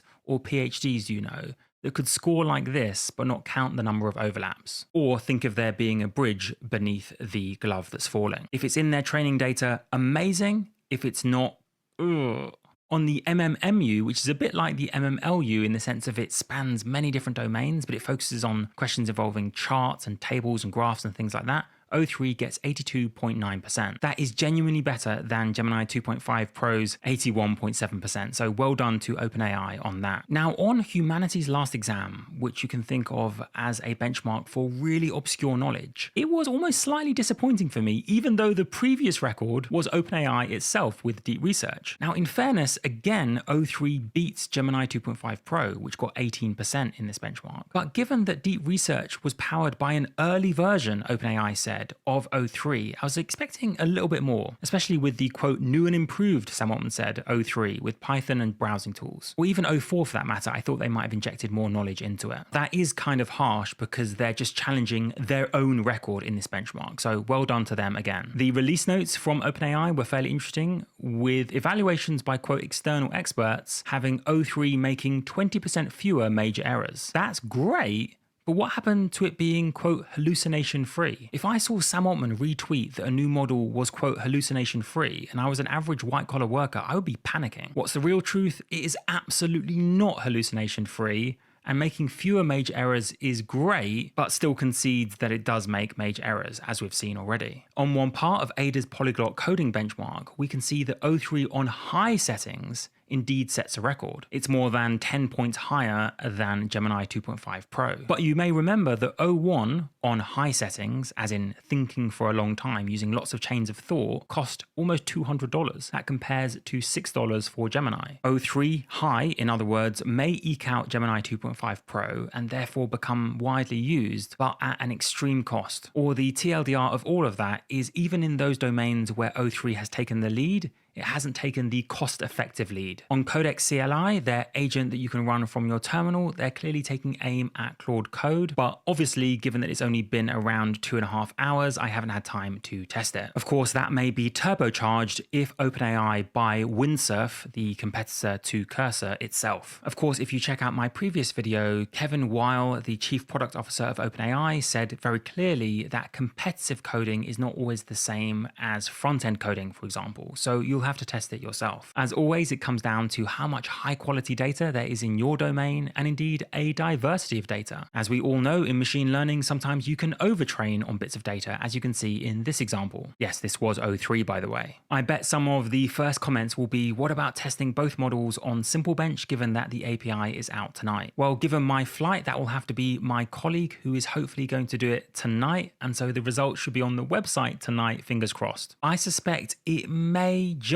take the lead from Gemini 2.5 Pro, albeit costing a lot more. But as pretty much all of you know by now, we couldn't test O3 on SimpleBench without Weights and Biases, who are the sponsors of today's video. If you want to check out their Weave platform, you can do so via the SimpleBench website, or of course with the link in the description. We should be doing some Discord workshops on my Patreon to get you started on Weave, but essentially it's what we use to benchmark these models. It's kind of like being in one of those Mercedes where you can see like 1,000 options for tweaking things, improving things, and comparing things. And as I mentioned before, they have an AI Academy with free courses. Thanks as ever to Weights and Biases for keeping SimpleBench going. Now, the system card, which because of the flight for one of the first times in video history on AI Explained, I've only read part of. Nevertheless, here are some highlights with Meta finding examples of reward hacking. Maxing their score, in other words, not by the model itself solving the challenge, but tweaking the parameters so it seems like it solved the challenge. A bit like hacking a game to change your score to win the game, and O3 did this roughly 1% of the time. Also, do you remember that paper recently from Meta that I've been discussing with their authors, where the length of a task that a model can do is doubling every 7 months? Well, there are many caveats to that paper, but Meta do say that when they analysed O3, they said they found capabilities exceeding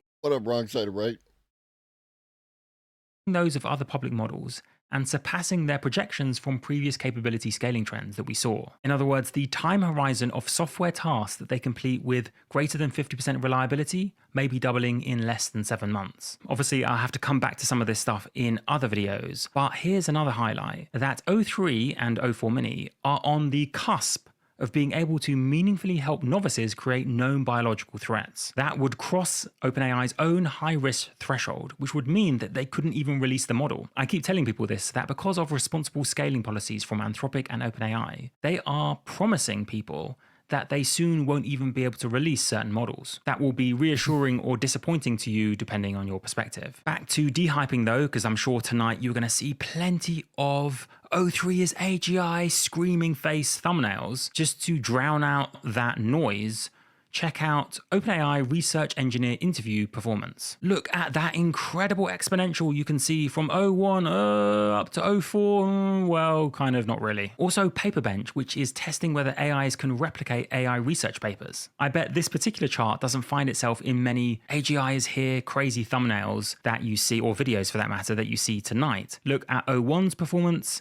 24%, and 03 without browsing, 18%, 04 mini, 25%. I do get it, it's not a perfect apples to apples, but this is not exactly an exponential. Obligatory caveat, I am expecting progress over the course of this year. I'm just saying not every chart backs up the AGI hype. I'll leave you with these two more optimistic thoughts on 03. While it may be demanding more and more compute, performance does continue to rise and rise. And that's not even to mention letting the models think for longer, which is another entire axis we can exploit. As Noam Brown of OpenAI said, there is still a lot of room to scale both of these further. So if you ignore the headlines and drown out the hype, which is to be honest good advice for all times in life, 03 represents genuine progress. Well done to OpenAI. If you want to check out more ways that AI is improving, check out my video from around 4 hours ago, and either way, have a wonderful day.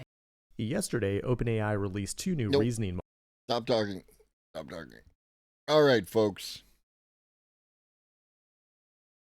All right, folks. It was a pleasure being your host for this evening. I will be back tomorrow morning at 10:30 a.m. Eastern to talk about the news. I will be back at 5 p.m. Wednesday.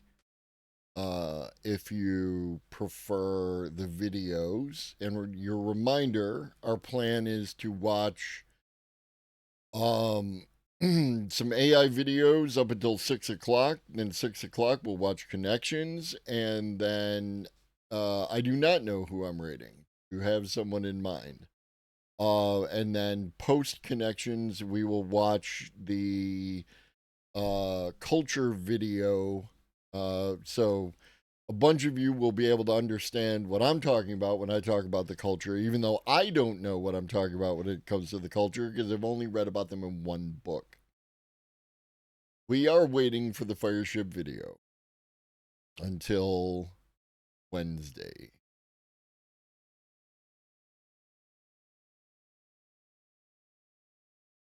Do do do do do do do do do do do do do. Do do do do do do do do. Do do do do do do do. Do do do do do do do do do do. Into the cipher, they start choking.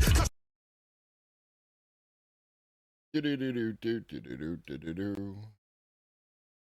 Do do do do do do do do.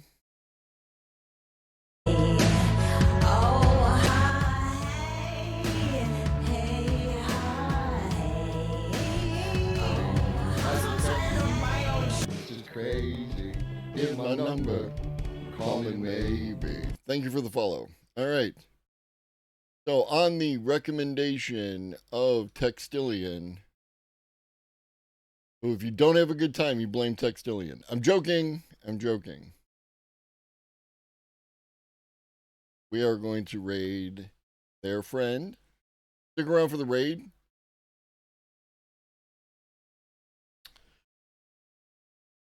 And in the meantime, drink your water, eat some food, take your meds if you've forgotten. Always remember that Shaggy loves you. And so do I. Be great.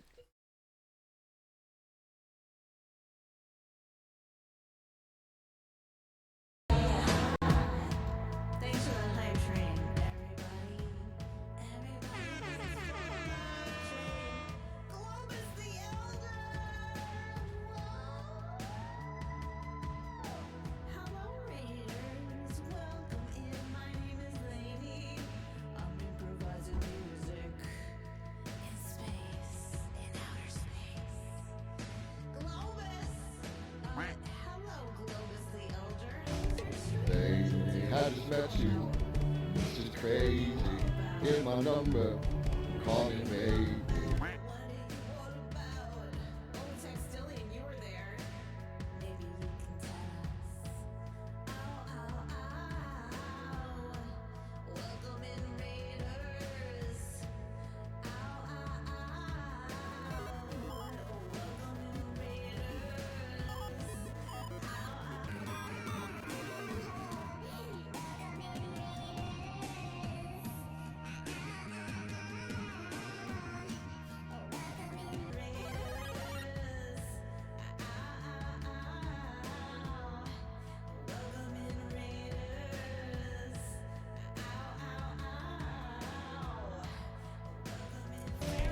Baby, I just met you.